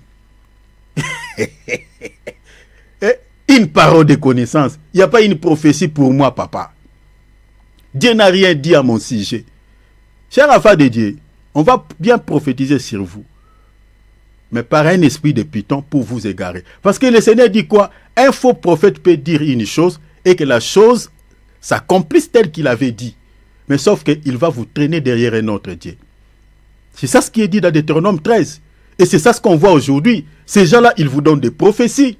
Ils aiment des, voilà, ils aiment des signes spectaculaires. Ils accomplissent des miracles. Mais qu'est-ce qu'ils vous présentent comme Dieu? Est-ce qu'ils vous présentent Jésus? Ils vous présentent les dieux du social, les dieux du ventre, les dieux de maman. L'évangile est centré sur l'argent. L'évangile est centré sur le matu-vu. L'évangile est centré sur les choses de ce monde. L'argent, c'est tout un dieu. Quand on vous prêche sur le social, c'est tout un dieu. Philippiens chapitre 3. Ne suivez pas Jésus pour ces choses-là, mais suis Jésus pour le salut de ton âme. Que sert-il à un homme de gagner le monde entier s'il perd son âme? Si tu cherches Dieu pour les choses de ce monde, tu l'auras. Le diable te donnera. Mais sauf qu'à contrepartie avec ton salut, avec ton âme. Le diable sait qu'il te donne de l'argent. Il te donne tout ça. Par les billets de son serviteur qui est envoyé par lui. Mais sauf qu'on va te détourner du droit chemin. À contrepartie avec ton salut. Faisons attention. Faisons attention. Donc vous voyez ici, le Seigneur, la Bible dit, expliqua à ses disciples ce qui les concernait dans toutes les Écritures. C'est-à-dire, quand un serviteur de Dieu tient la Bible, se place du haut de la chair pour prêcher la parole, présente aux enfants de Dieu Jésus. Parce que c'est de lui qu'il est question, de Genèse à l'Apocalypse. Mais Jésus, pour aider ses disciples, pour faire tomber les écailles qui étaient sur leurs yeux, la Bible dit que le Seigneur avait rompu les pains. Il va d'abord faire un mouvement, il va les faire asseoir sur la table et le Seigneur va leur donner du pain. C'est ainsi que les écailles vont tomber de leurs yeux. Ils ont connu maintenant, reconnu celui qui était en face d'eux. C'était le Seigneur. Je vous ai dit que la table, c'est l'image de la Sainte Doctrine parce que dans les tabernacles, les 12 pains de proposition étaient posés sur la table. Or, les 12 pains, ce chiffre-là, 12, représente les fondements des apôtres et des prophètes. C'est ça le chiffre 12, parce que le Seigneur avait 12 apôtres. C'est ça, Éphésiens chapitre 2, verset 20. C'est les fondements. Donc la table, c'est l'image du fondement, c'est la Sainte Doctrine. Et tout serviteur de Dieu qui est sur la table ne peut pas prêcher de fausses doctrines parce que le Seigneur l'aidera à comprendre sa parole comme il avait aidé les disciples sur le chemin d'Emmaüs. Mais attention, dans la Bible, il existe deux types de tables. Deux types de tables. dans la Bible. 2 types de tables. Soulignez cela. Dans la Bible, nous avons notez dans vos calepins, la table du Seigneur. Et de 2, nous avons la table de Jézabel. Je vous avais promis tout au début ici que je monterai un tout petit peu dans la révélation. Souffrez, cher enfant de Dieu, il faut grandir dans les choses de Dieu. Des fois, on peut parler, prêcher dans la doctrine. Des fois, on peut monter dans la révélation. Vous comprenez? On peut prêcher aussi sur la prophétie. On peut prêcher aussi dans la connaissance. Ici, nous allons monter un tout petit peu. Nous avons 2 types de tables dans la Bible. Nous avons la table du Seigneur. La table du Seigneur, mettez dans vos calepins, c'est la sainte doctrine ou les enseignements pires. Comme je vous ai dit tout à l'heure, que dans les tabernacles, les 12 pains de proposition étaient posés sur la table. Les 12 pains là, c'était l'image du fondement apostolique que nous avons aujourd'hui. Selon Éphésiens chapitre 2, verset 20. C'est l'enseignement des prophètes et des apôtres, des enseignements purs, la sainte doctrine. Donc, c'est-à-dire la table de Jézabel, c'est la doctrine des démons dont l'apôtre Paul parle dans 1 Timothée chapitre 4 verset 1er. Ce sont des fausses doctrines. Parce qu'il faut comprendre que Jézabel dont la Bible parle dans 1 roi plutôt chapitre 22, elle est l'image de Satan. Jézabel dans la Bible, elle est l'image de Satan. Selon Apocalypse, chapitre 2, verset 20, vous pouvez lire également 24 à 25. Jézabel, elle est l'image de Satan. C'est l'image de Satan. Elle préfigure le diable. Donc quand on parle sur la table de Jézabel dans la Bible, on fait référence aux fausses doctrines, on fait référence aux enseignements faux, on fait référence sur les profondeurs de Satan. Attendons, on va lire. Lisons 1 roi, chapitre 18, verset 19. Rapidement, je gagne le temps, mon frère Philippe. Fais maintenant rassembler... 1 roi 18, 19. Fais maintenant rassembler tout Israël auprès de moi, à la montagne de Carmel. Regarde, on dit, et aussi les 400... Notez, soulignez ces chiffres. Je vais expliquer ça en passant. Et aussi les 450 prophètes de Baal et les 400 prophètes d'Astarté qui mangent, regarde ce mouvement, qui mangent où? À la table de Jézabel. Est-ce que vous avez vu ça? Les prophètes là mangeaient à la table de Jézabel. Vous savez, bien aimé, la parole que nous écoutons là, c'est une nourriture. Mais cette nourriture, nous la mangeons où? Par l'oreille. En d'autres termes, ces prophètes qui mangeaient, parce que je suis dans la révélation, ces prophètes qui mangeaient sur la table de Jézabel, en réalité, étaient enseignés par cette dernière. Vous comprenez? Étaient enseignés par cette dernière. Jézabel est l'image de Satan. C'est-à-dire, tout ministre de Satan, selon 2 Corinthiens, chapitre 11, verset 13 à 15, il a l'enseignement de son maître. Il a l'enseignement de Satan. Comme le Seigneur avait dit aux disciples dans Matthieu chapitre 28, verset 19, il dit à ses disciples, allez faites de toutes les nations les disciples, enseignez-les tout ce que moi, je vous ai prescrit. En d'autres termes, tout ce que je vous ai enseigné. Le diable marche sur les traces du Seigneur. Donc ici, les prophètes qui mangent sur la table de Jézabel, en d'autres termes, Jézabel en tant que type de Satan, c'est-à-dire, ces prophètes étaient enseignés par Satan.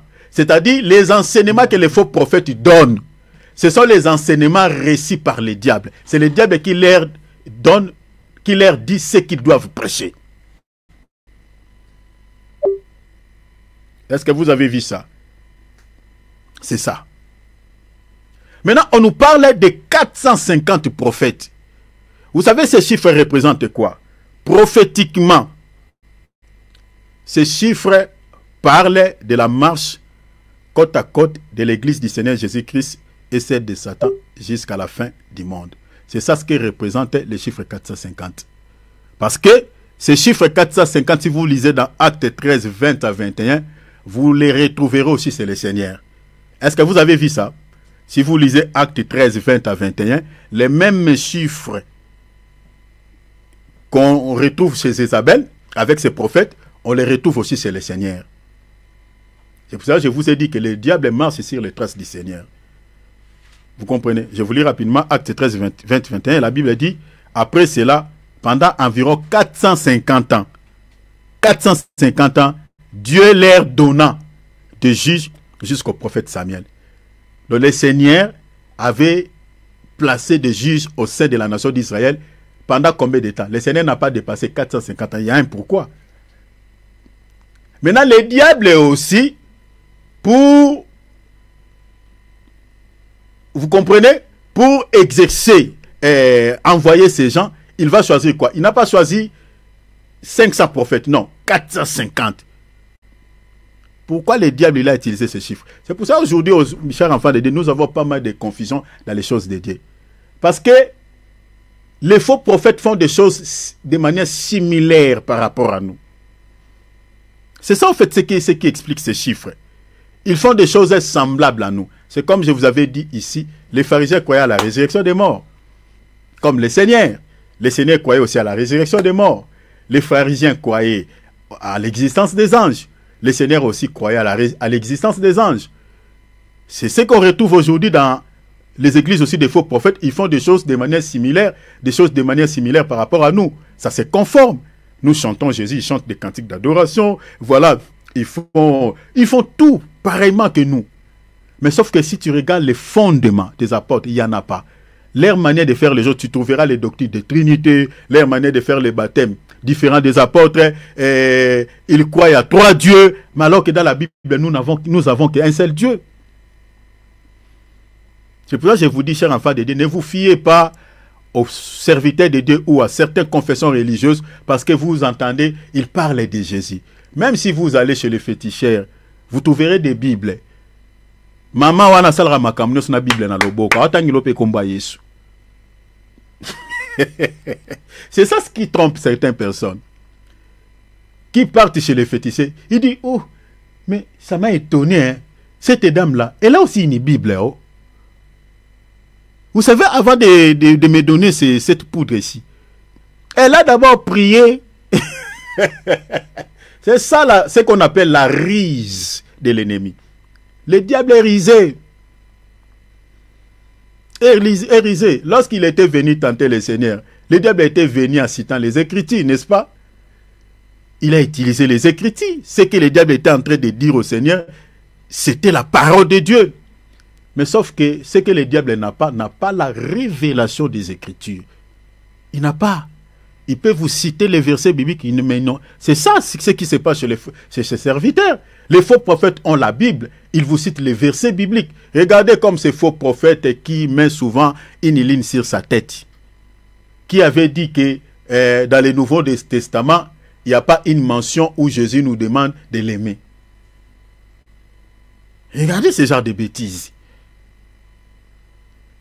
Donc ce sont des gens qui n'ont pas les yeux pour voir les Écritures. Donc lui, quand il lit le Nouveau Testament, il ne voit pas là où c'est écrit, Jésus nous demande de l'aimer. Il ne voit pas. Et il a prêché ça, ça a scandalisé. Même les païens ont été scandalisés par rapport à cela. Les faux prophètes sont des aveugles comme leur papa. Ils ne comprennent pas la parole de Dieu. Donc vous comprenez que le nombre 450 qu'on retrouve chez Jézabel, on retrouve le même nombre chez le Seigneur. Donc ce nombre prophétiquement, comme je viens de dire, explique tout simplement la marche côte à côte de l'église de notre Seigneur et Sauveur Jésus-Christ et celle de Satan. C'est-à-dire tel que nous sommes là, même si nous prêchons comment sur les fausses doctrines, sur les faux prophètes, chers enfants de Dieu, ces gens-là ne changeront pas. Nous allons aller comme ça avec eux jusqu'à la fin des temps de l'église. Je parlerai même jusqu'à la fin du monde. Parce qu'il y a une portion de l'église qui ratera l'enlèvement, qu'on appelle les vierges folles. Et les églises des faux prophètes continueront à œuvrer même après l'enlèvement de l'église. Donc le Seigneur viendra mettre fin aux fausses confessions religieuses qu'à la fin du monde. Après, au 7e son de la trompette, quand les royaumes de ce monde seront remis entre ses mains, c'est là où le Seigneur mettra fin à ces fausses confessions religieuses qu'on retrouve dans ce monde. Les églises catholiques, Kintoadi, Mpevalongo, Tata Wonda, tous les ismes là, les istes là qui sont corrompus. Les églises protestantes, ça peut vous choquer, mais je vous dis la vérité. C'est le puissant. Si vous attendez, on va vous expliquer les choses ici, vous allez comprendre. Ce n'est pas pour insulter ou accuser qui que ce soit, mais je vous dis la vérité. C'est l'épicentre des fausses doctrines. Prenons par exemple cette fausse doctrine sur la doctrine de la Trinité. Vous les retrouverez dans ces églises-là, dans les ismes, les églises pentecôtistes et des assemblées de Dieu. Dans la Bible, il n'y a pas trois dieux. Il n'y en a pas, il n'y a pas trois dieux. Il n'y a qu'un seul Dieu. La Bible dit il est le même. Hier, c'est-à-dire dans le passé. Aujourd'hui, dans la dispensation de la grâce, éternellement, à l'éternité, nous avons qu'un seul Dieu. Celui qui a déchiré l'éternité, qui est entré dans les temps, qui a créé les cieux et la terre. C'est lui que nous prions aujourd'hui. C'est lui qui sera avec nous au règne millénaire pour toujours, le Seigneur Jésus-Christ. Je vous parlerai ici sur la divinité de Christ et je toucherai sur le mystère de la théophanie. Jésus que nous prions, ce n'est pas celui qui était sorti de l'utérus de Marie. Ce n'est pas ce Jésus-là. Jésus qui était sorti de l'utérus de Marie, il était le Messie souffrant. Parce que dans la Bible, nous avons le Messie souffrant et le Messie régnant. Il était venu pour accomplir une mission. C'est ça ce qu'il était en train d'expliquer aux disciples sur le chemin d'Emmaüs. Nous prions le Jésus qui s'appelle éternel. Le Jésus dont Michée parle dans Michée 5. Il dit son origine remontait depuis l'éternité, depuis les temps anciens. Jésus qui était sorti de l'utérus de Marie, c'était la chair. La chair. Pourquoi il avait porté un corps? On vous expliquera ces choses ici. C'était le Dieu qui avait porté une chair. C'était l'Éternel. Regardez par exemple lors de son baptême. La Bible a dit il y a une voix qui sort du ciel. Qui dira quoi? Celui-ci est mon fils bien-aimé. Bien-aimé. Nous avons ici tous fait les écoles. Même si on n'a pas fait de longues études. Mais on était quand même sur le banc de l'école. On peut comprendre un peu certains langages. Si la voix là qui disait celui-ci est mon fils bien-aimé sortait réellement du ciel, cette voix là allait dire celui-ci est mon fils bien-aimé ou celui-là est mon fils bien-aimé. C'est les Français. La Bible dit une voix qui sort du ciel qui dit quoi? Celui-ci est mon fils bien-aimé. Est-ce que réellement cette voix-là sortait du ciel? Parce que quelqu'un qui est de loin, si la voix-là sortait du ciel, parce que regardez, il y a quand même une distance entre le ciel et la terre. Cette voix-là allait dire celui-là. Parce que ça vient du ciel. Jésus était sur la terre. Mais la voix-là dit quoi? Celui-ci est mon fils. C'est-à-dire, la voix-là n'était pas loin. La voix-là sortait de lui-même. Ça ne sortait pas du ciel. Le ciel était descendu sur la terre. Est-ce que vous voyez cela?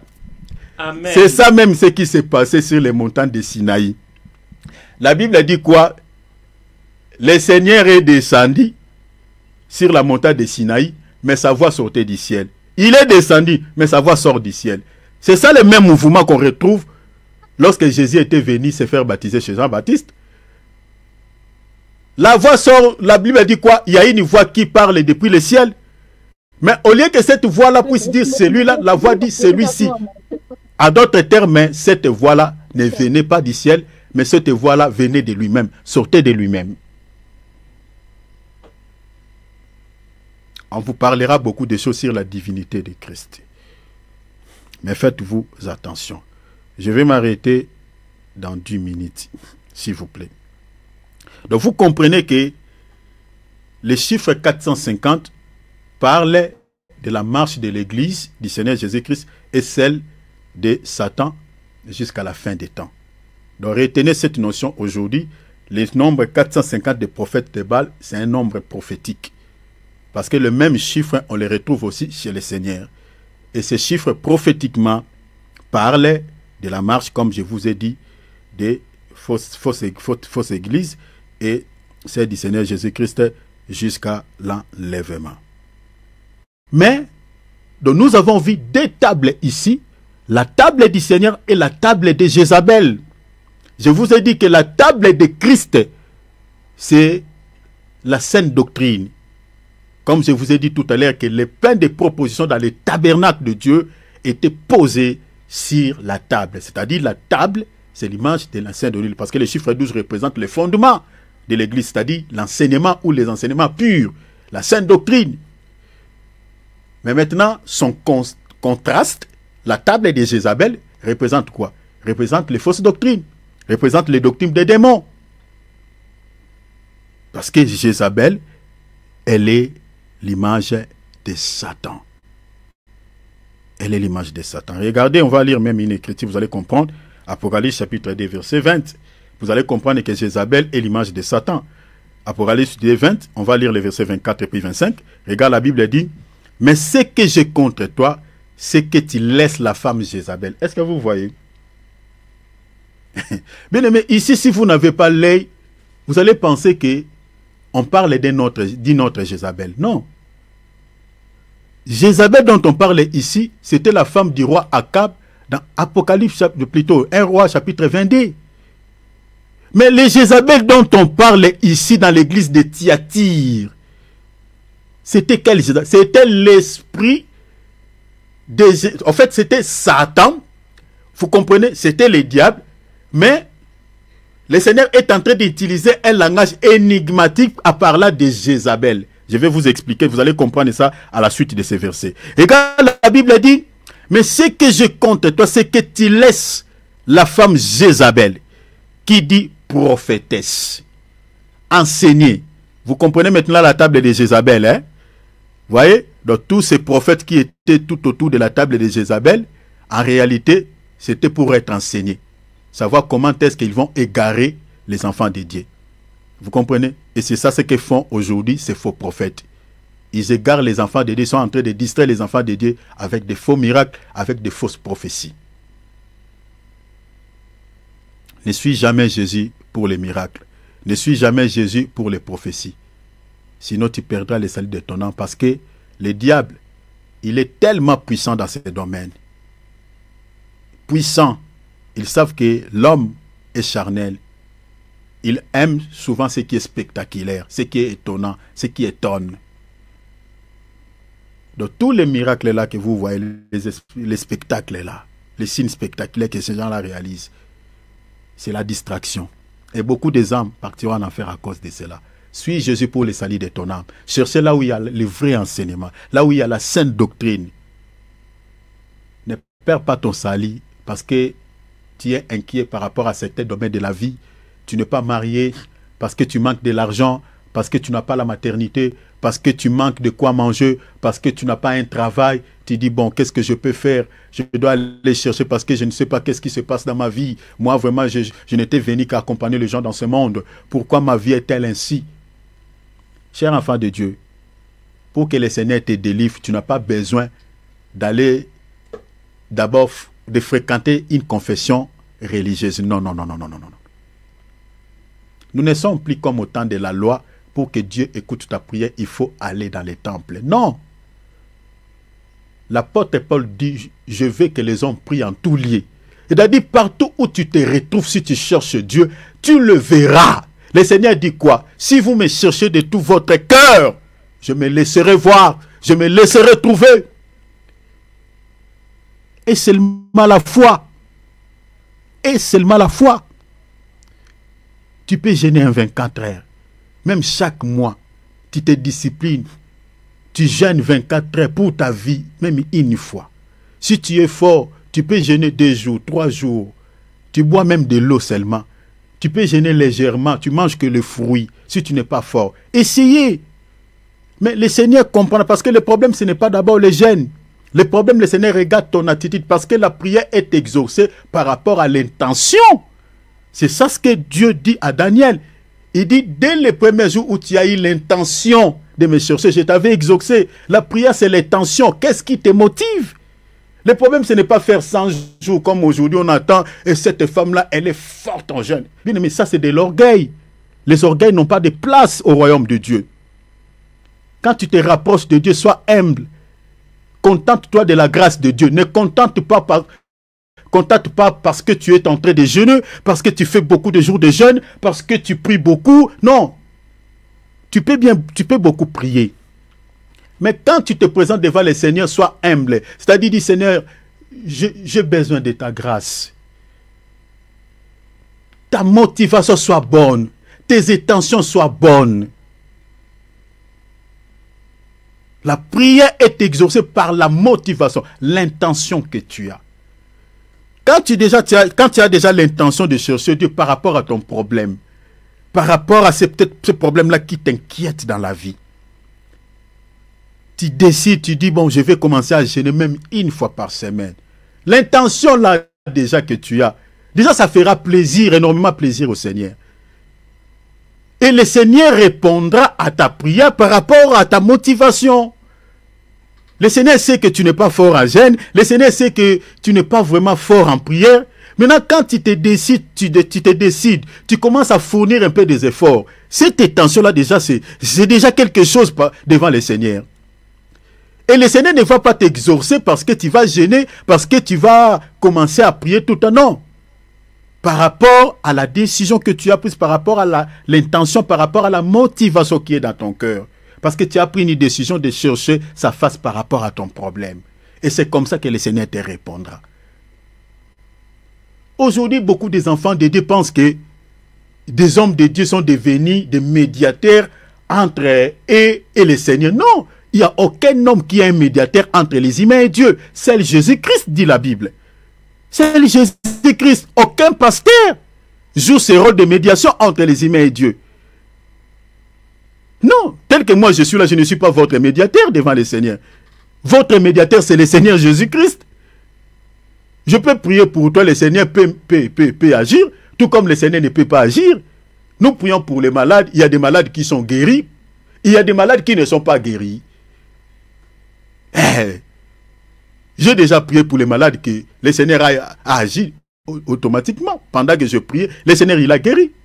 Mais il y a certaines personnes qui étaient malades, je priais pour eux et puis bon, ça n'a pas marché. Donc il n'y a aucun homme de Dieu. C'est pour cela que j'ai toujours dit ici que personne ne vous dise que voilà, il y aura un séminaire, venez, il y aura des miracles, venez, il y aura des prophéties. Si vous entendez ça, c'est qu'il n'est pas un vrai ministre de Dieu. Il sait là où il s'appuie. Peut-être c'est un kabbaliste, c'est un sataniste. Parce qu'un vrai ministre de Dieu ne peut pas programmer les miracles. Même les prophéties. Parce que les dons spirituels sont activés par le Saint-Esprit. Ceux qui disent, non, donnez-moi un amen, je vais prophétiser sur quelqu'un. Donc c'est toi qui actives les dons. Ce n'est plus le Saint-Esprit. Chers enfants de Dieu, ouvrez grandement vos yeux. Soyez des sentinelles de vos âmes. Je le dis souvent ici, je le répète. Le Seigneur a dit, soyez vigilants, c'est-à-dire soyez des sentinelles. Veillez. Que personne ne joue avec ton salut. Si tu le perds, c'est fichu. Toute une éternité, tu le passeras en enfer. Et tu es là où tu ne peux pas aller en enfer à cause de quelqu'un qui a fait ses alliances avec Satan. Il vient vous distraire avec des choses, des néants qui ne peuvent pas sauver vos âmes. Faites attention. Méditez vos Bibles. Lisez et relisez vos Bibles. Cherchez à connaître la parole de Dieu. Pour que vous ne soyez pas ballottés à tout vent des doctrines qui circulent à travers le monde. Les faux prophètes sont en grand nombre, sont nombreux. Faites attention. Vous voyez dans la Bible, on nous parle de Jézabel. La Bible dit, qui se disait prophétesse, enseignait et séduit mes serviteurs. La Bible dit quoi? Il séduisait qui? Les serviteurs de Dieu. Donc, ce qu'on voit là-bas dans les livres de un roi qu'on a lu tout à l'heure là, un roi chapitre combien? Chapitre 18, verset 19. Les faux prophètes qui étaient sur la table de Jézabel. Ici, on retrouve le même esprit dans une église du Seigneur Jésus-Christ, l'église de Thyatire.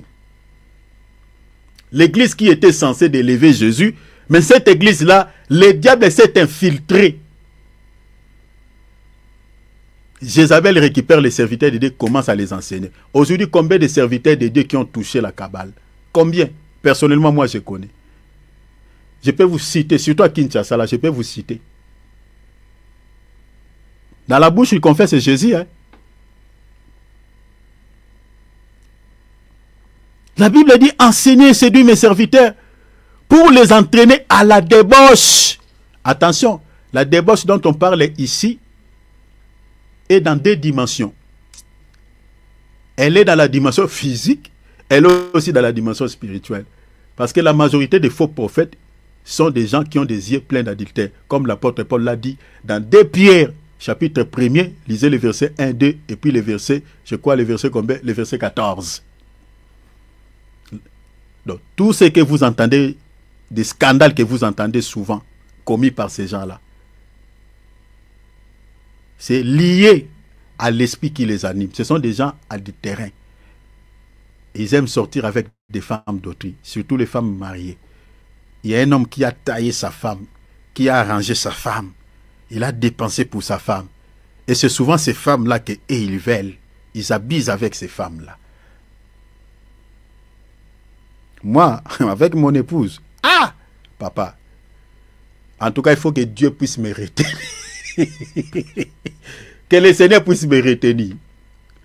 Parce que si j'ai quelqu'un, je peux te crever l'œil.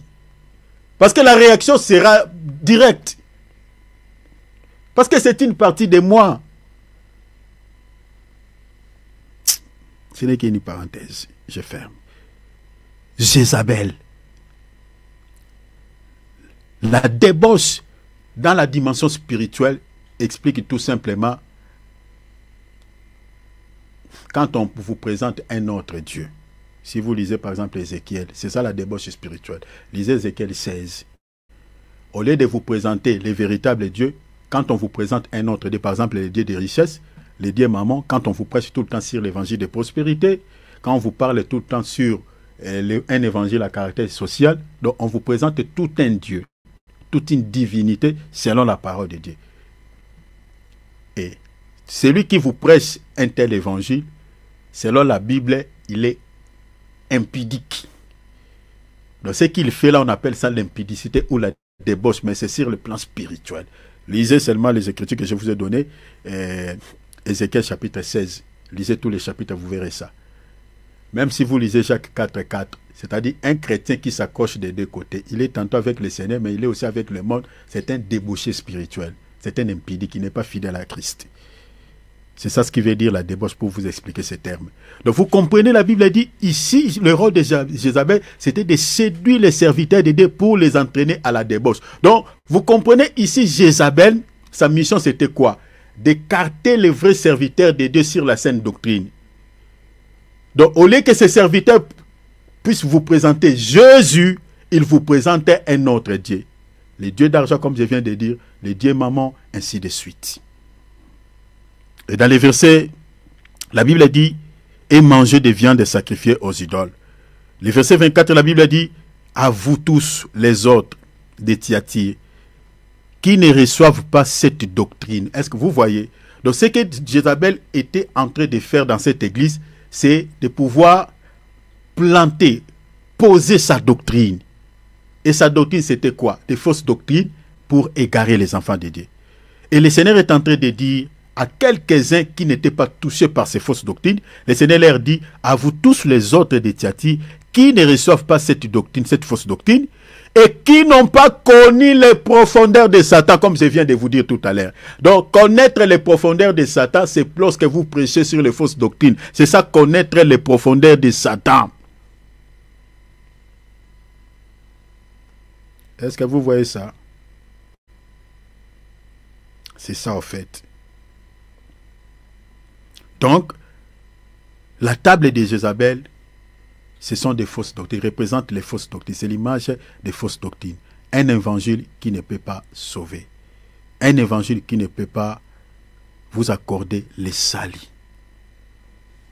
Vous le verrez même dans 1 Corinthiens 10, 21. La Bible dit, vous ne pouvez pas boire la coupe du Seigneur et la coupe des démons. Vous ne pouvez pas participer à la table du Seigneur et à la table des démons. Vous voyez ça?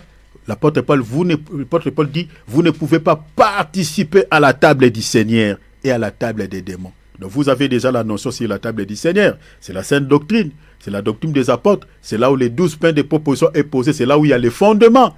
Donc c'est-à-dire les contrastes, c'est-à-dire la table de Jézabel, c'est les fausses doctrines.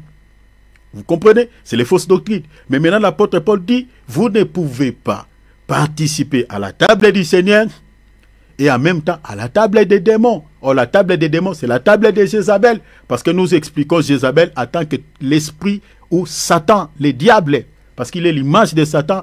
Elle est la préfiguration de l'ennemi.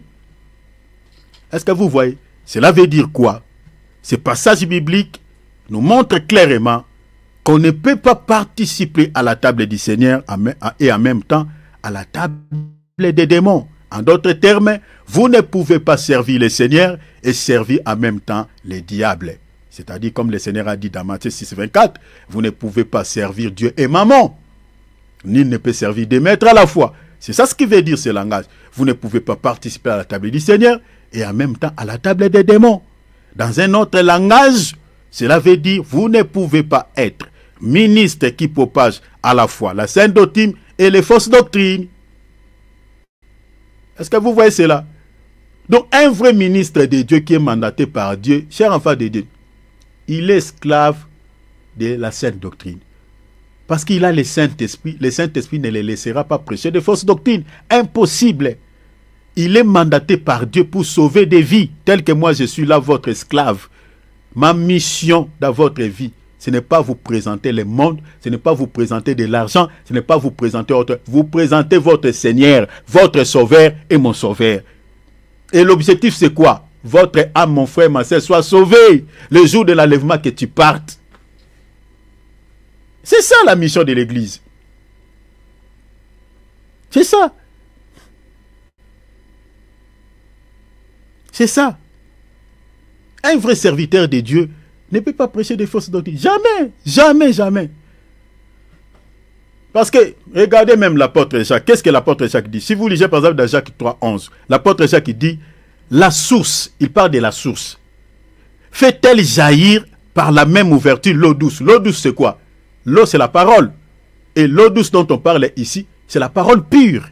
La sainte doctrine, un évangile pur. Maintenant, l'apôtre Jacques dit, la source, fait-elle jaillir par la même ouverture l'eau douce et l'eau amère? Donc l'eau amère, c'est l'image de la fausse doctrine ou les faux enseignements. Un vrai serviteur de Dieu ne peut pas faire sortir dans sa bouche un faux enseignement et en même temps un vrai enseignement. Ça ne se fait pas. Ça ne se fait pas. Soyez prudents. Et pour terminer, je vais clôturer, je vais m'arrêter par ici. J'ai dépassé mon temps. Le temps, pardonnez-moi, je dépasse toujours, mon Dieu. Désolé. Donc, pour finir, on finit ici. J'aimerais dire quelque chose, ça peut vous scandaliser, mais que cela ne vous scandalise pas. Selon la Bible, quand vous acceptez de manger à la table de Jézabel, c'est accepter d'être ensorcelé. Que cela ne vous choque pas. Vous savez, quand je parle de la table de Jézabel, je parle quand vous acceptez d'être enseigné par des fausses doctrines ou par les faux prophètes. Vous acceptez d'être ensorcelé. Parce que Jézabel, comme je viens de dire, est l'image de Satan. C'est une femme sorcière. Regardez dans 2 Rois 9 ou 22, je suis dans la traduction français courant. La Bible dit, dès que Joram vit Jéhu et lui demanda, tout va-t-il bien, Jéhu? Regarde la réponse de Jéhu, un serviteur de Dieu. Comment cela irait-il bien? Répondit Jéhu. Alors que ta mère Jézabel continue d'adorer le faux Dieu et pratiquer la sorcellerie. Est-ce que vous voyez? C'est pour ça que je vous dis que Jézabel est l'image de Satan. C'était une femme sorcière. Donc si tu acceptes de manger sur sa table, bien aimé, Yozolianandoki, Arotalora Pamba Bongo, Arole Sayo. Na butu pena kosenga yo nguba no liaki wana. Ezaki nguba te. Tu manges avec un sorcier, il peut t'ensorceler.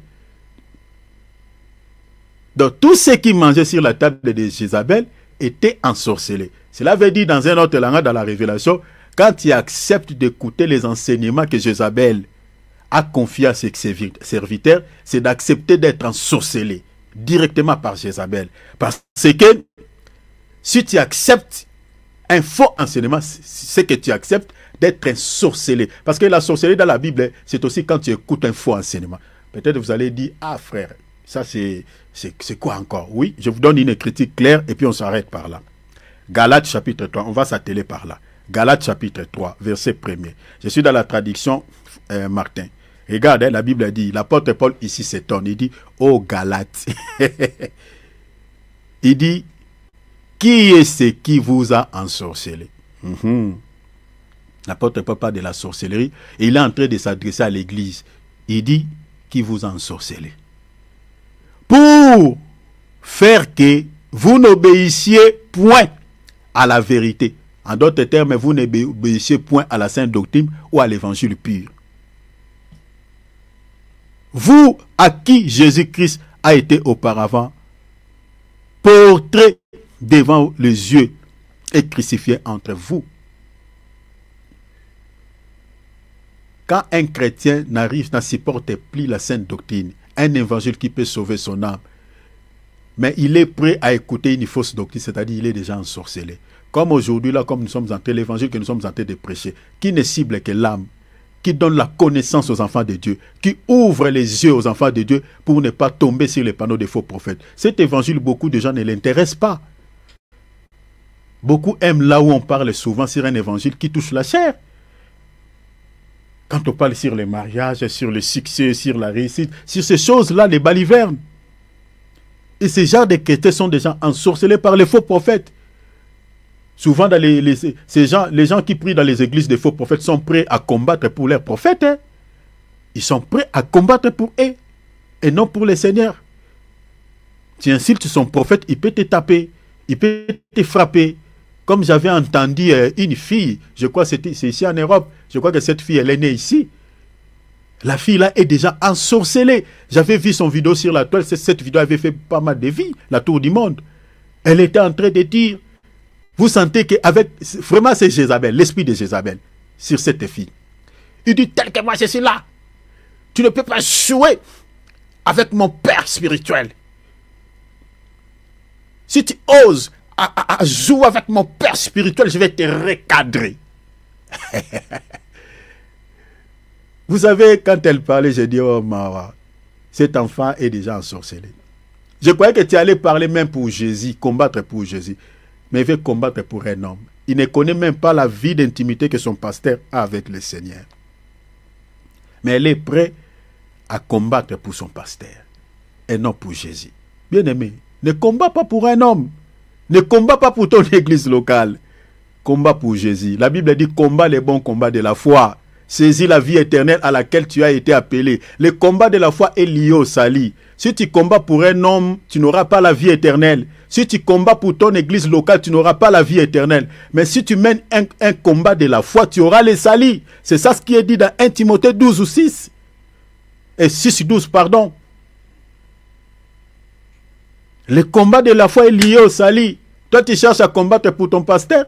Tu veux combattre pour ton église. Tu ne veux pas qu'on parle du mal contre ton église. Tu ne veux pas qu'on parle du mal contre ton pasteur. C'est bien bon, tu peux défendre cet homme de Dieu. Eh bien, mais tu combats pour rien. Tu combats pour rien. Tu n'auras pas la vie dans ce combat. Mais si tu mènes le combat de la foi, là tu as la vie, là tu as le salut. Ne soyez pas ensorcelés par les faux prophètes. Quand vous écoutez les fausses doctrines, bien-aimés, vous êtes en train, en d'autres termes, de manger sur la table de Jézabel et vous êtes en train de se laisser d'être ensorcelés par ces gens.